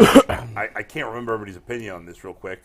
Do you want a retractable roof for the stadium? Because I do. Yes. Of course. I do now. Buffalo's going one. They Of are? course, they are. Buffalo's. Okay, yeah. I think the governor Hochul has cleared the decks and signed the whatever that they are their new stadium. Unless they've changed it, and I haven't read that, but I did read that Hochul is on board. State money is coming, and it will be. Yeah. A, So a, if there's a dome public stadium. money, we got to use it for other things besides football. Have you guys seen the tents that are popping up in downtown Cleveland? Have you guys seen that? The homeless. We did a story. We've done a couple. I see it when I drive in every morning. It's very sad. When you come downtown, breaks your heart. That this was a San Francisco problem. This was a Seattle. San Diego problem. Seattle. A Seattle problem. That problem is on our doorstep. Right now, it's a small seed in the ground with a little bit of dirt and a little bit of sunshine and a little bit of water. But what's happened in this Los Angeles, San Francisco, Seattle, when they didn't properly address that treatment, that problem, it expanded and ballooned into unimaginable situations. If you've been to these cities, and I have, if you've been to these cities and you see it, your heart breaks. This is the United States of America, and people are living that way. It's a disgrace that we allow that And for some to reason, happen. it hits me really hard when I see it in my town. It's very sad. It is, and you're right, Bull. The thought that a $500 million or $1 billion could go to build a rich owner's retractable. Disgusting. What kind of society are we living in? He should be paying for it that all we can himself. ignore the I know. plight of the unfortunate and the disadvantaged and the homeless. We had a situation where we had on our property on Channel 3, we had to tell a homeless person who had taken up was living on our property that you can't do that. You Where? Can't be here. It was on our property, Channel 3. Really? Yeah. 100 yards from where I'm sitting right now. I've seen that in other cities. That was the first time I'd seen it. I know there's homeless in Cleveland. I know there's homeless in every city. But it hits me different when I see it in my town. Usually there's more homeless people in warm weather warm cities. climates. Yeah. Warm climates. on Lakeside. If you go down if you come Well, out of Lakeside, our building yeah. and you take a left and you go down Lakeside, that's a homeless and shelter by the way, over there. Yes. I do that. It's very sad. And I'm not even sure why I do it because I know I'm going to be gutted with what I see. It's a reminder that Yeah. you are indeedly blessed and that if you have a certain amount of money, it is not out of the kindness of your heart, you are mandated. That's to a do responsibility. That. That's by a the way. responsibility. And the more of you have, by the way, the bigger that responsibility becomes to help and to share and to give what you have. And the notion that our city and state could write a check for $500 million or $1 billion, because right now I guess the cost of a new stadium is like $2 billion. Yeah. Well, you know, the Texas, the AT&T went for $1 billion, and everybody was like, $1 billion? Oh my God! That it was unheard of. And then LA went for I think $4 billion, and so now, and that's now the mecca. But you know, now the price is like $1 billion to $2 billion, depending on what you want to have. Crazy. The fact that corporate America could pay for that, but they're going to ask the backs of the taxpayers to pay for half of that. I am the biggest sports advocate you will find. Our society's priorities are wildly skewed if we're going to do that. When we have now in our city an estimated 250 people living on the streets in this weather, intense, within a half mile of where we're sitting. I know. With the snow the other day, I don't know. It was really sad. I was in Subway the other day, and there was a homeless guy in there, and he asked the woman behind the counter for a soup, and she's like, I can't give it to you for free. So I said, buy him a soup. I'll pay for it. And he looks at me and he goes, can I get a sandwich too? And I said, yeah. And why not? I said, give him a sandwich. Right, it's the little I could do. I should be doing more. We all should be doing more. If you're in a position to do it, it's not a nice thing to do. It's not. It's a responsibility. We've got to take care of one another. And even if it's okay, so if it's not money, the Cleveland Food Bank it does incredible work. You know what they're begging for? Folks to come down and bag items for 2 hours, once a week for 2 hours. They're begging for that. So even if you don't have money in your pocket to help share, you can go down to the food bank and you can help them sort food and get it into packages that can be delivered to now a growing number of Northeast Ohioans who don't want this food. This is their lifeline. There are people in Northeast Ohio in the tens of thousands that are relying on this organization and their food, which comes from donations and volunteers, to eat, to survive. Yeah, and a lot of the homeless population, they're veterans, and breaks my heart. The way we treat our veterans when they come back is despicable. We don't do enough for them in the federal. I don't know. I know we've talked about this a while. It's really sad and it is obvious, but sometimes it's worth saying again out loud, and you hope that the people will hear it. I have thought a number of times when I drive by Lakeside of you guys, and I've thought one day I want to organize a UCSS trip where we go down Lakeside. Doesn't matter what time of day you go, what time of night you go. Yeah. And just saying to as many people as we can fit in our vehicles, who wants to go to lunch with us? And we get 8, 10, whatever we can. The heartbreaking part of that is we probably wouldn't be able to take everybody that's in line for a bed tonight. And you hear all these stories about some of these homeless shelters where people are getting beat up and attacked. It's like there's no safe place for a lot of people to go. It sucks. Definitely a tough situation. We got Shawne Merriman joining us in 15 minutes to talk all things Browns and football. We got one more topic we got to get in before Shawne. So if you're watching the show, we appreciate you guys. Hit the like button, hit the subscribe button. You'd be amazed at how much that does for UCSS. On the back end of YouTube, just hit a simple like, a simple subscribe. It is completely free, and we really, really appreciate it. Tyus, while we have you here, we'd be remiss not to talk Ohio State. And Jay talked about spending. Well, Ohio State certainly did that in troves this offseason. Their portal class is tops in the country. Bull put it on Twitter. I think it's accurate. They have spent more than the Cleveland Guardians have this offseason. Yep. What did I say? You said it in troves. Yeah, troves. Yeah. Oh, what was I supposed to say? Just off one letter. Droves. But that's okay. We love you for that, Mike. We love you. And I looked at each other. I wasn't going to say anything, but now it's so funny now when this happens. I immediately make eye contact with Bull, and as soon as he sees I'm looking at him, Bull goes, and I lose it. I got to look up it. Okay, well, whatever. Go ahead. Don't change, Mike. We love you for it. In droves. It's droves. In droves. My bad. That's okay. I'm young. I'm young and innocent. That's right. I'm young and innocent. I don't know about innocent. Yeah, that's hilarious. Tyvis, let's talk about the incoming portal class for the Buckeyes. How'd they pull it off, and how much pressure is on Ryan Day to get it done this year? Well, first of all, Mike, you just got to stay in your lane. You got to use the words that you know. You actually know. But no, you know what? My son is very much like that. He was when he was younger. And I disagree with you. Oh, you encourage him to. Here's why. It shows confidence, which I love. But it's also, he's never going to learn if someone doesn't say, Mikey, it's not troves, it's droves. And he'll never misuse that word again, so he just got better today. That's right. I got better. Did you get better today, Tyvis? Not yet. You know what? I will tonight when this parlay hit. I will be a lot better. Anyways, that's neither here nor there. The Buckeyes. What was the question? Is it do or die in 2014? Yeah, is this? Listen, I think that for years it's been the SEC and the South has been all of these rumors about how they've always spent money to get these recruits.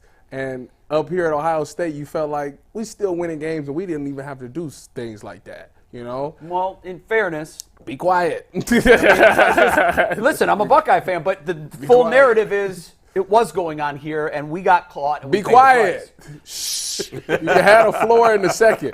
Like I said, in 2012 to 2015, I know for a fact that Tyus Powell didn't receive not one payment from the Ohio State University. So, like I said, we have been successful without getting paid, no matter what Jay is about to say. And I think that this year, when you look at the moves that they've made, you know, I think that Ryan Day learned from the Missouri coach. He said, you know, I gave up play calling. I became just the head coach, and my world just became so much better. I became a better head coach because of it. So I think Ryan Day took some of that knowledge, and he's applied it with Bill O'Brien. Getting Bill O'Brien in here, a guy who's been an NFL head coach, who's been a college head coach, who's called plays, you know, and he's coming in here to call plays, and you can bounce that off the wall with Ryan Day with the great play calls that he has. That means that offense should be better. You're getting guys to come back to Ohio State because they realized that in 2020 they was just in the national championship. But in 2020, a lot of those guys weren't on this roster. They were coming in the following year. Since they've been at Ohio State, the program has taken a dive. They haven't won a Big Ten championship. They haven't beat the team up north, and they were a field goal away from winning or going to a national championship. So they look at it like when you come to Ohio State, your job is to keep the program either at the top or make it better. And this class that's now going to be juniors or seniors this year have not done that. And they've taken pride in that. They decided to come back because they want to at least accomplish those things, and they can. And then he said, oh, by the way, let's make the roster better. Let's go get some guys in the transfer portal. For the first time, NIL has finally decided to play a big part. You know, people have been donating. People have been going out to get these big-time recruits. They see that, and we raise money, we can have the right to get these guys. I say all that to say the roster is good enough. Yeah. They should win it all this year. If they don't win it all, they better at least beat the team up north, or Ryan Day is getting fired right in Columbus, Ohio, if he loses that game. Julian Sayin, is he the starting quarterback? No. Definitely? No. There's going to be a battle for the starting quarterback. Between him and who? The Will Howard. Which, by the way, I love. Will Howard is the kid that got from Kansas State. How much better But he's the future. I think Howard's got 1 year, right? Yeah, Howard's got 1 year. So how much better are those guys than what they had? I mean, is it a big difference or? Well, I mean, Will Howard is the guy who has experience. I mean, he was at Kansas State. He's the 6'5". He got the big arm. He got some mobility. So he kind of reminds you like a poor man's Josh Allen. Okay. That's kind of what he reminds you of. And of Steve McNair. Julian's saying literally just got a. He's been on a college campus for 2 weeks. He's okay. an early Like, enrollee what kind at of player Alabama. He was the number one quarterback. He's the guy. Oh, well, what's his style?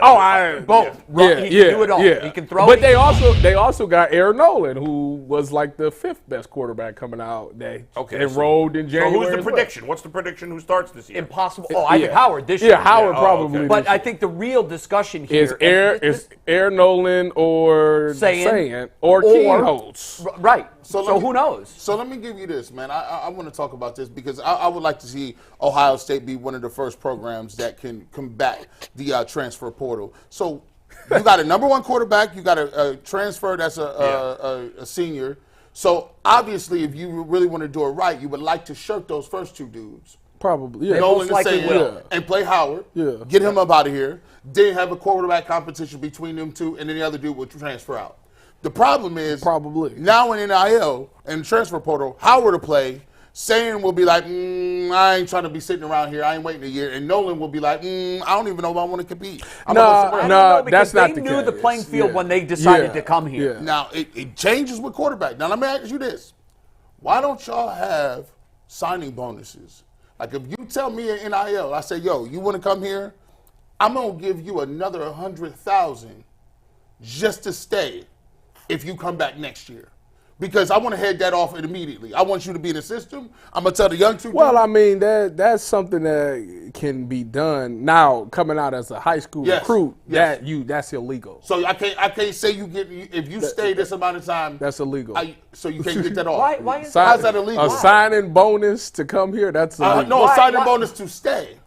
So you're already on the roster. He's on the roster. Oh, yeah, that's different. Yeah, that's different. So they can pay him $200. They say, listen, if you here, I gave you $100, I give you $250 to stay the next year. Oh, yeah. That's the new way. It's not illegal. It's just against the rules. No. That's legal. I thought he was saying a high school but even kid. what you're saying is not illegal. It's not against the law. It's against but the rules. it's the rules. Let me see that camera, Steve. Let me see. Hold on. Wait a minute. Ohio State does not do that. Titus, can I ask a dumb question? We don't give signing bonuses to high school players. That's where Can I ask a dumb so question? Let's get that solidified right now. We got that solidified. Thank Titus, you. but I have questions. You can offer an NIL deal to an incoming freshman. Yeah.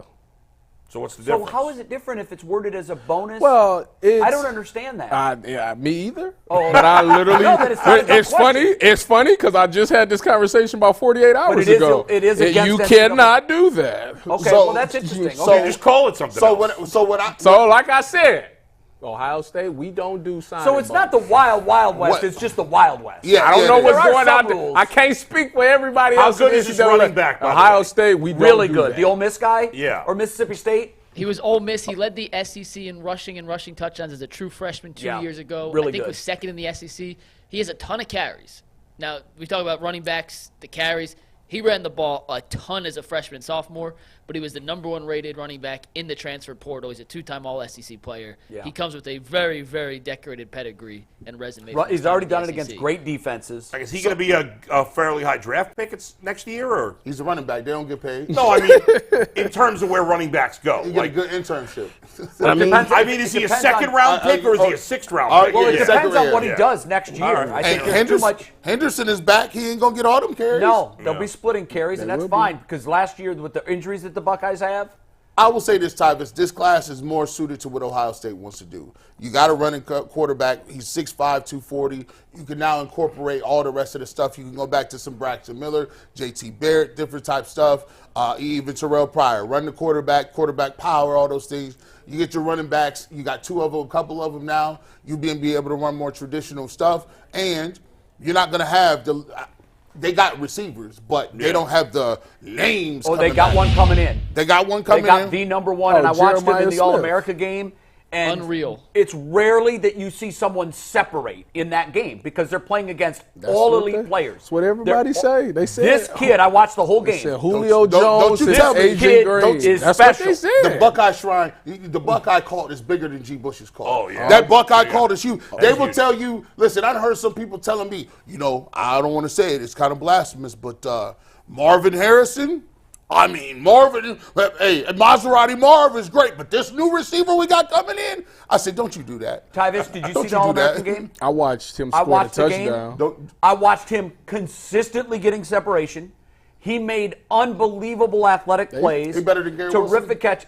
Yes. They say he's good. Yeah, listen, coming in. This is yes. So listen. He's the higher. He's the #1 rated recruit. So let me tell you this, because I love the Buckeye I just said this to somebody. I love the Buckeye cult. Listen, this is the problem with today's society. We often quick to crown people before we see fair. things. Oh, And God, yes. You're not crowning there. I gotta see it on Saturday. I was talking to you. That's who I was talking to. I'm glad you said that. We'll see what he is. I'm not gonna say nothing. That's fair. And I typically look with a squinted eye at recruiting ranks and all of that nonsense. You're rating 17-year-old kids. That's kind of sick. all of that being said, It is. I just don't like it. Disturbing. Hell, half the men don't even have half the boys don't even have their man body yet. So, but here's what I will say to that. What I do place a lot of credence in are my eyes. Mm-hmm. And I don't always, I don't want to see high Jeremiah school Smith. tape. I don't want to see high school tape, and here's why.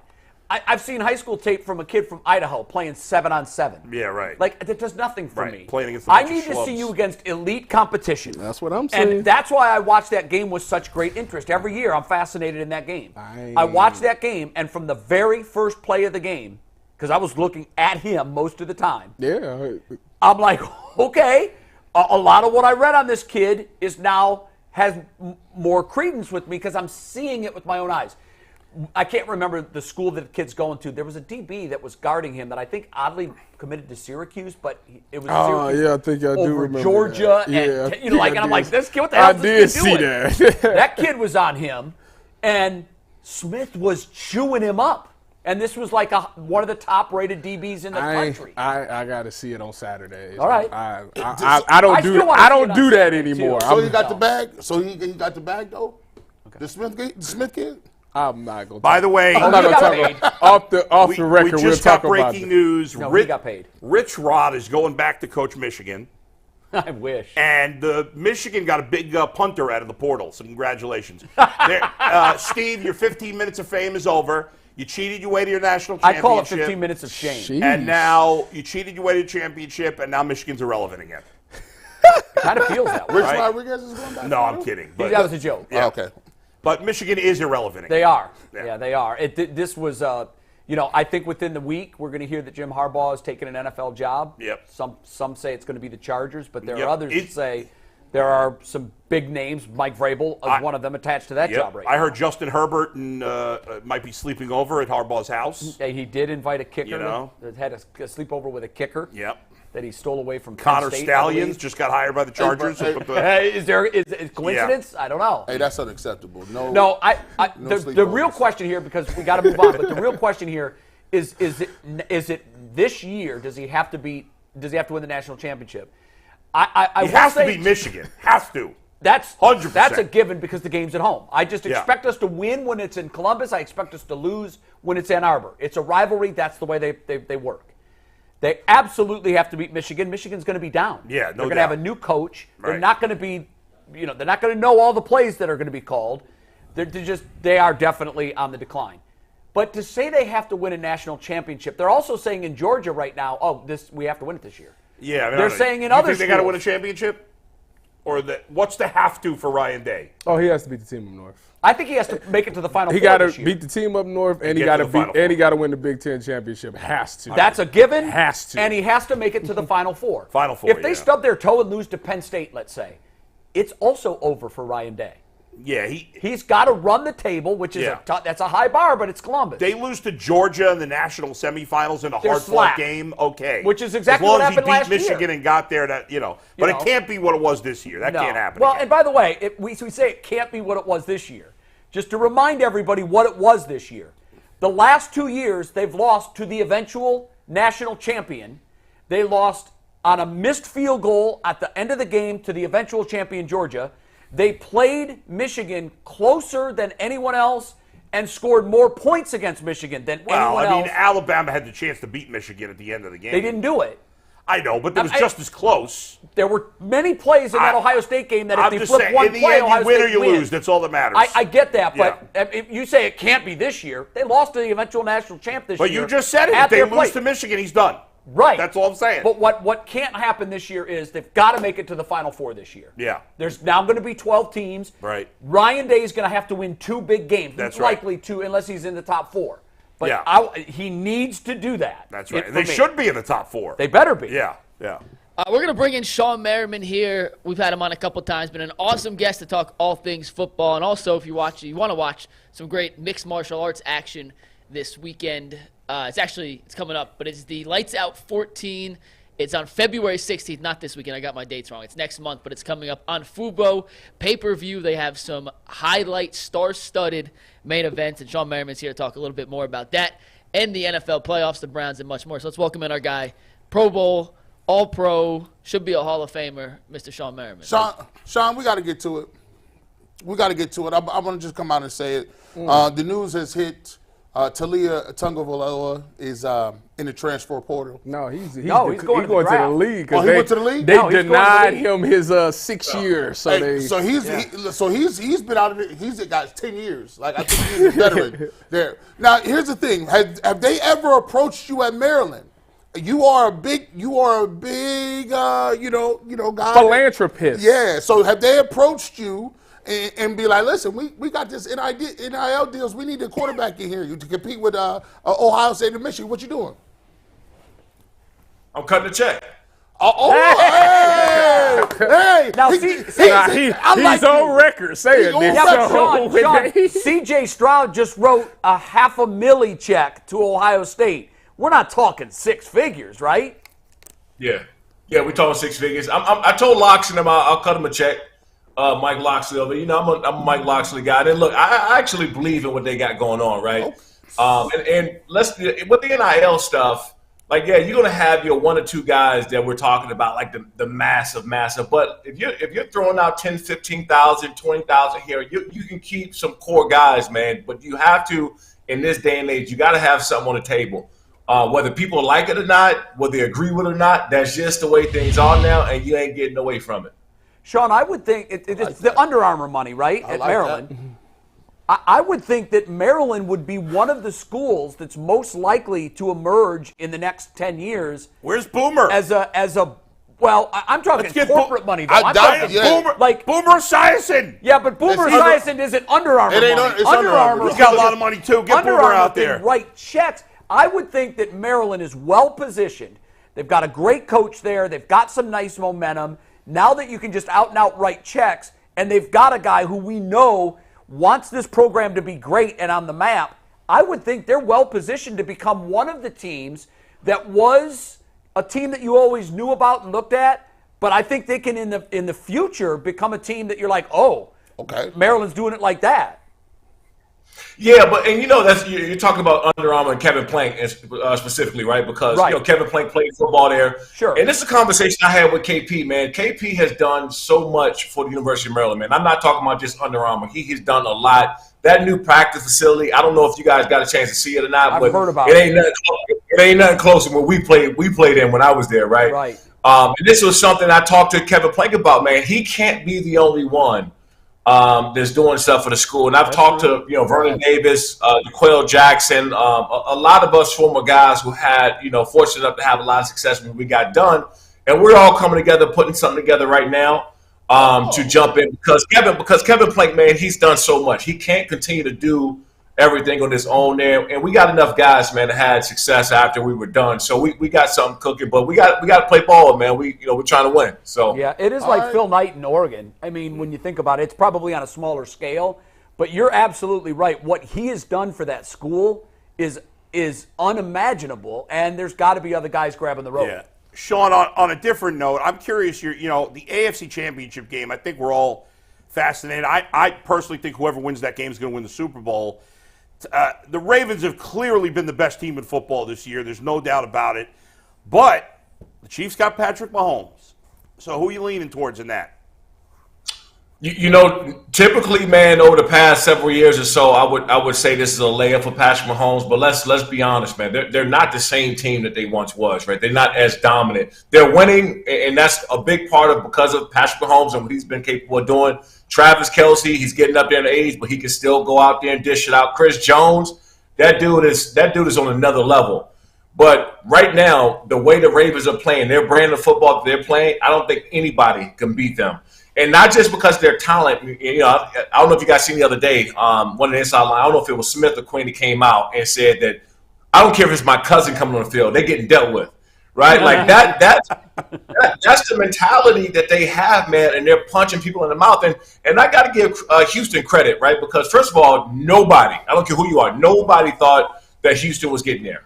No one. And so they made it there, and you saw the levels and not only just talent, but the level of playing style that they start to beat Houston up towards the end of that second half. Like, they just couldn't even take it anymore. And that's how the Ravens are playing football right now. They're playing 4 quarters, and they're going to line up and punch in the mouth. And by the way, there's nobody. I would say the Lions maybe, but there's no one else in the playoffs right now that is more physical than the Baltimore Ravens.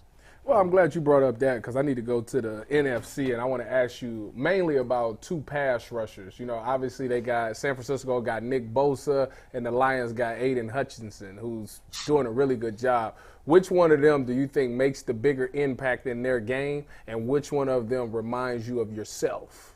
Because I know me, for myself, I'm more of a Nick Bosa guy when I play DN. Yeah. Shut up.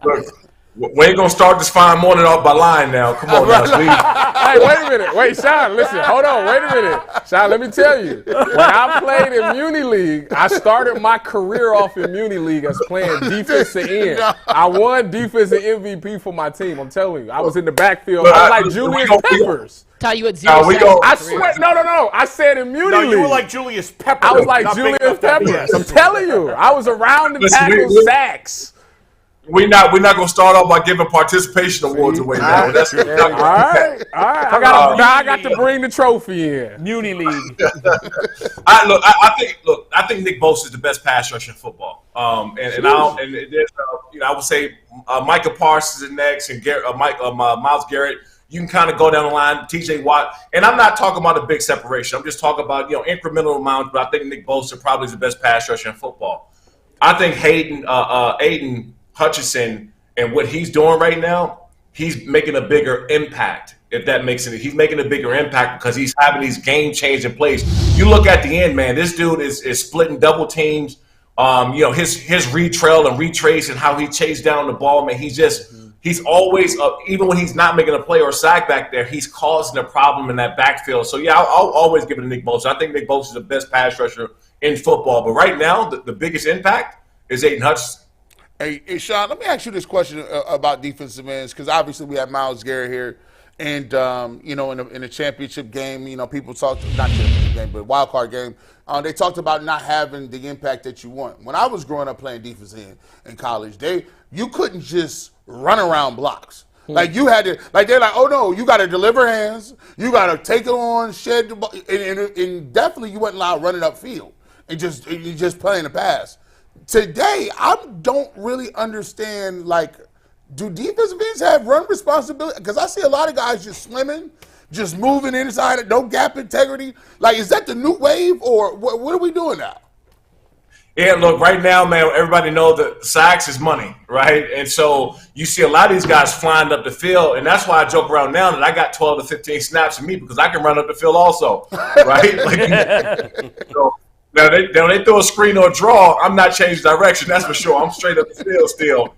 But I think the game has changed, right, because they're throwing the ball 65 to 70% plus times during the game, and the running has kind of taken a backseat. Back when I was playing, man, we played Kansas City Chiefs, and they would line up in that power set. They running the ball 30 times, and they don't give a damn whether you know if they're doing it or not. They're running the ball with that fullback coming tight down the field, that pulling guard. I mean, just all kind of just brutality right there. Gosh. And then what happened was when they started doing play action off of that form, then the passing game started to open up. Now they just line it back up in shotgun and just going. They're throwing the ball, they're setting it there, and that's just the name of the game. So you're right, man. The game has changed tremendously when it comes to that standpoint. But again, I want to add this. The reason why I keep saying the Baltimore Ravens is because they're playing a brand of football that no one's accustomed to doing anymore, right? They're not lining back. Look at on the offense side of the ball. They're finishing plays. They're lowering their shoulders. They're physical on both sides of the football, man. That's why I had the Ravens going all the way. Shawne, before this year, Lamar had struggled in the playoffs, and he had some disappointing losses. He really hadn't played a good game. I actually thought in the first half against Houston, especially in the second quarter, I thought he looked a little tight, just from an observer who never played. And then, for whatever reason, in the second half, he looked like that was the best he'd ever played in the playoffs, that second half. Do you think he's kind of a little more free now and relaxed, or do you still think he has a lot of pressure to try to, get to his first Super Bowl against Mahomes? No, I noticed that as well. And look, you walk into the game with a tremendous amount of pressure, right? Because every athlete will tell you, and I don't read those clippings. I don't read the media. That's BS, right? We all know that. They're looking to see that, oh, man, people are saying that he can't get wins in the playoffs. He's struggling. He hasn't been there. I think Lamar Jackson's biggest issue he's had about the playoffs, outside of the ones that he didn't play well on, is just he hasn't been healthy.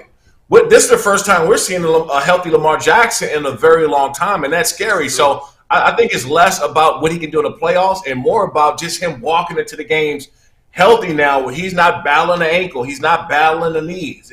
He's had these problems, and walking into a healthy. And then, too, look at his post-game interviews. These guys are more focused. They're not even talking about Super Bowl. They're talking about the very next game, the very next play. They're very focused and locked in, man. So this is a different Lamar Jackson than we've seen in a long time. Hey, Shawne, the Chargers are looking for a new coach. Do you have a pick?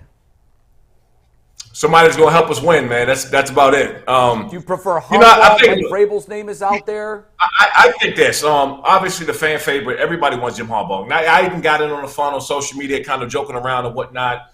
I think the fans want Jim Harbaugh, and that's fine, because you know what he can do. Walking into the door, you got Justin Herbert and Keenan Allen. You got an All-Pro left tackle. You got Derwin James and Khalil Mack, Bosa. You got a squad, right? You got people that you know can go out and win football games right now. I just want to, kind of think of the overall picture, that if it just so happened that Jim Harbaugh didn't come there, Vrabel is my number two. I just think that his mentality, because that, to me, in my opinion, the Chargers' biggest problem this year was their mentality and having identity, which they didn't have either. Yeah. They got the guys there. They got Pro Bowlers. They got all pros. Derwin James, Khalil Mack. Khalil Mack finished, 17 sacks this year, so he's still going. But that mentality that they once had, the mentality that we had of being dominant, we knew who we were. We wanted to show everybody else who we were. They didn't have that this year. And I think if Jim Harbaugh, if they couldn't get the deal done, which they should. I mean, this is a match made in heaven. We know that Jim Harbaugh loves Justin Herbert. He's been public about that. He had a relationship with the Chargers by playing for him back in the day. He wants to come to a big market, which is in L.A. Everything is lining up for Jim Harbaugh to be there.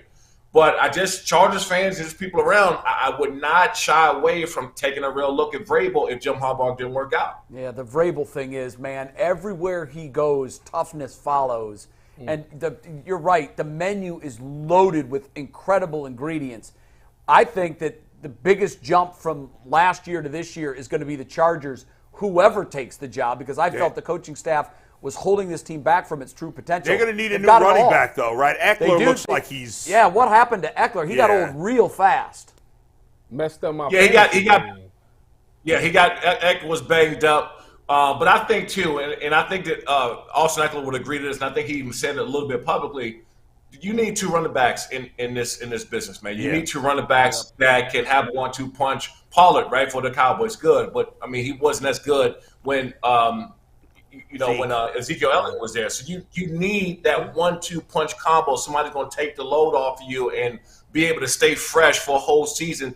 That's how you take away some reps. You add some endurance, add some quality runs. But if you just pound the ball down the field and you're relying on one running back to get it done, that's just not the way the game works anymore. Yeah. Sean, there's this thing. Obviously we got Myles Garrett here, and you could give us some insight on this.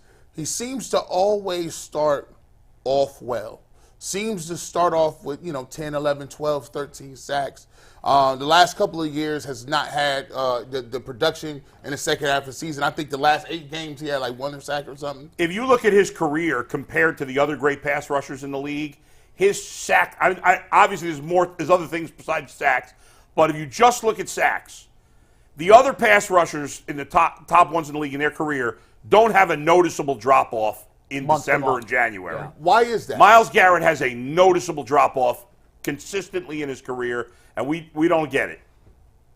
I always said this, and I'd say this the first day that I met Myles Garrett, I seen him in person. I was like, this dude is just a freakish athlete. Like, if you see him in person, and I'm a pretty big dude, man. So when I say that, I'm walking up next to somebody and I say, man, this dude is a freakish athlete. My only gripe has always been really with Myles Garrett is the consistency to take over games, the consistencies of longevity, the consistencies of being that dude for 17 weeks. And that is when you are a game changer. he can take over a game. We've seen him do it multiple times. This dude can, and you can't say that about a lot of people. He can single-handedly affect a football game just by him being on the field. And what happens is, and I was told this by Ray Lewis when I was 17, 18 years old, when I was at the University of Maryland, is that big players show up in big games and have big games against the big quarterbacks.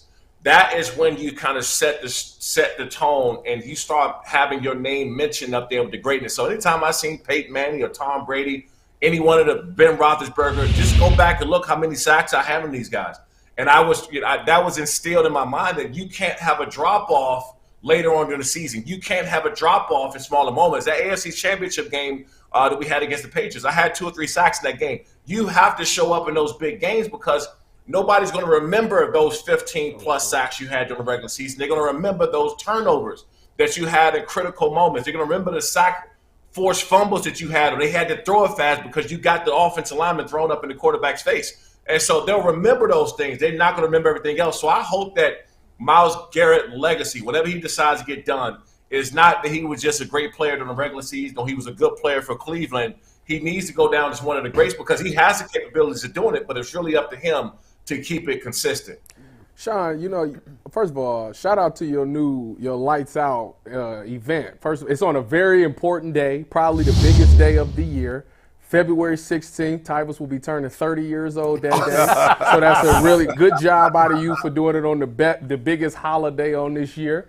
Talk about that event, who's fighting, and how was the last fight with the 2 girls, or the 2 women, I should say. Women. Yeah, well, so we ended up moving our co-main event. The girl fight didn't happen. The other one didn't. She didn't make weight, and she kind of pulled out the last one. But it was fortunate because our main event with Nakatani was our biggest fight we've ever had. And this card, we're coming right now with Tommy Aaron. Tommy Aaron, the guy with the belt across his shoulders, Tony Ferguson's guy. Tony's at our fights a lot. To him, right at him is Alba Morales. He fought in the UFC before. He's trying to get back to the UFC. He's fighting on this card as well. We got AJ Hotchkiss, man. He's going to open the card up on the amateurs tonight. He played linebacker at Oregon. So we got a big one this one. We're already, I think, about 50 or 60% sold out online, and we've never done that this far away from the fight in the company. And we just had massive jumps on football TV, football sports. And after this fight, man, we got some really big announcement where we're going to have the opportunity with bigger distribution and shown practically all over the world. So I think it's just really cool for us because we got the next up-and-coming superstars. I think the 2 of these guys on this card alone will probably go to the UFC right when they're done with us. But we got some big announcements coming for 2024. Shawne, what's the weights for the classes? What's the weights that you got to be to fight each other? Well, we got the 147 pounders, we got 170 pounders, 205s. I mean, we have I think 5 different weight classes. Okay, so we're 5 or 6. So like right now, I'm 240. Where would that put me at? Like, what's my range that I could fight? 241. No. Yeah, I wouldn't go to heavyweights for you. I would try to drop as much as I could. The reason being is because I think I just started this on the set. We can break the record of like the biggest fight ever. Me versus you would sell out. And we make a bunch of money. Man. Listen, no, I wouldn't. No, Shawne would destroy you, Tyus. No offense. Y'all don't trust me. 30 seconds. Y'all don't trust me. No, we love Shawne, you don't think I can hang? You don't think I can hang over here? Look! I think you'll show up. You seen the video of the guy at the bell ring? He just jumped right out the ring and leave. I saw that. I did not see that. Oh, it was hilarious. It was funny because the commentator was never do that. Hey, don't blink during this fight because if you blink, you might miss it. He's won his last 5 fights, and 4 of them were knocked out almost immediately. Ding, ding, and this dude got out the ring and left. Oh, my God. When was this? I saw it yesterday online somewhere. That's crazy. It's the real deal. I couldn't believe that happened. But look, there's a cage, so you got to do some climbing to get out that cage. That's and right. the ring. So you might be short on that. I think with the right trainers, man. I put on a couple more pounds. His nickname's Lights Out, Tyus. What that mean? Shawne, they about to call me Lights On. What you mean? What you mean? They're going to have to cut the lights on. Hello. Shawne, he does a little gimmick where he competes against athletes at Ohio State in other sports. Oh, yeah. And I'm a former wrestler, so I watched with great interest when he decided to get on the mat with a very renowned Ohio State wrestler. And if he got his ass kicked, I'm being nice. I handle my own. No, you didn't. I handle my own. Which one you talking about? The one that you sent me. I watched the heavy or the light? I think it was a smaller dude. I handle my own on that one. No, what you mean? Hell I handle my own. Well, Hey, they said the eye in the sky don't lie, so I need to see that film. Tyus Tries on YouTube. Hey, Shawne, look it good up. luck with the fight. We hope it works out well, and we're glad to hear big things are happening for your company. It sounds great. You got it, man. Appreciate it. All right, man. Awesome. Thanks, Shawne. Shawne, I'll send you the link to the Tyvis video if you want to watch it. You get some feedback. And then make a video for Make us. sure you watch some Make tape. a video for us critiquing his performance. Make sure you watch Let me some just say tape. this. He doesn't know what a sprawl is, okay? He doesn't have... It's all natural ability. He doesn't know how to cross-face. He had opportunities. He just didn't know what he was doing. See? Hey, look, a lot of these guys go do a couple CrossFit practices and think it's legit. So that's They flip a couple of tires. I gotta say, I'm surprised you're 240 tied. Dang, bro. 240. Thanks, Very, Shawne. We very appreciate well. you, man. That's why I'd have him at 220. See, that's why I'm trying damn, to. you've been gaining weight. Yeah, I gotta. Eating a lot of bagels.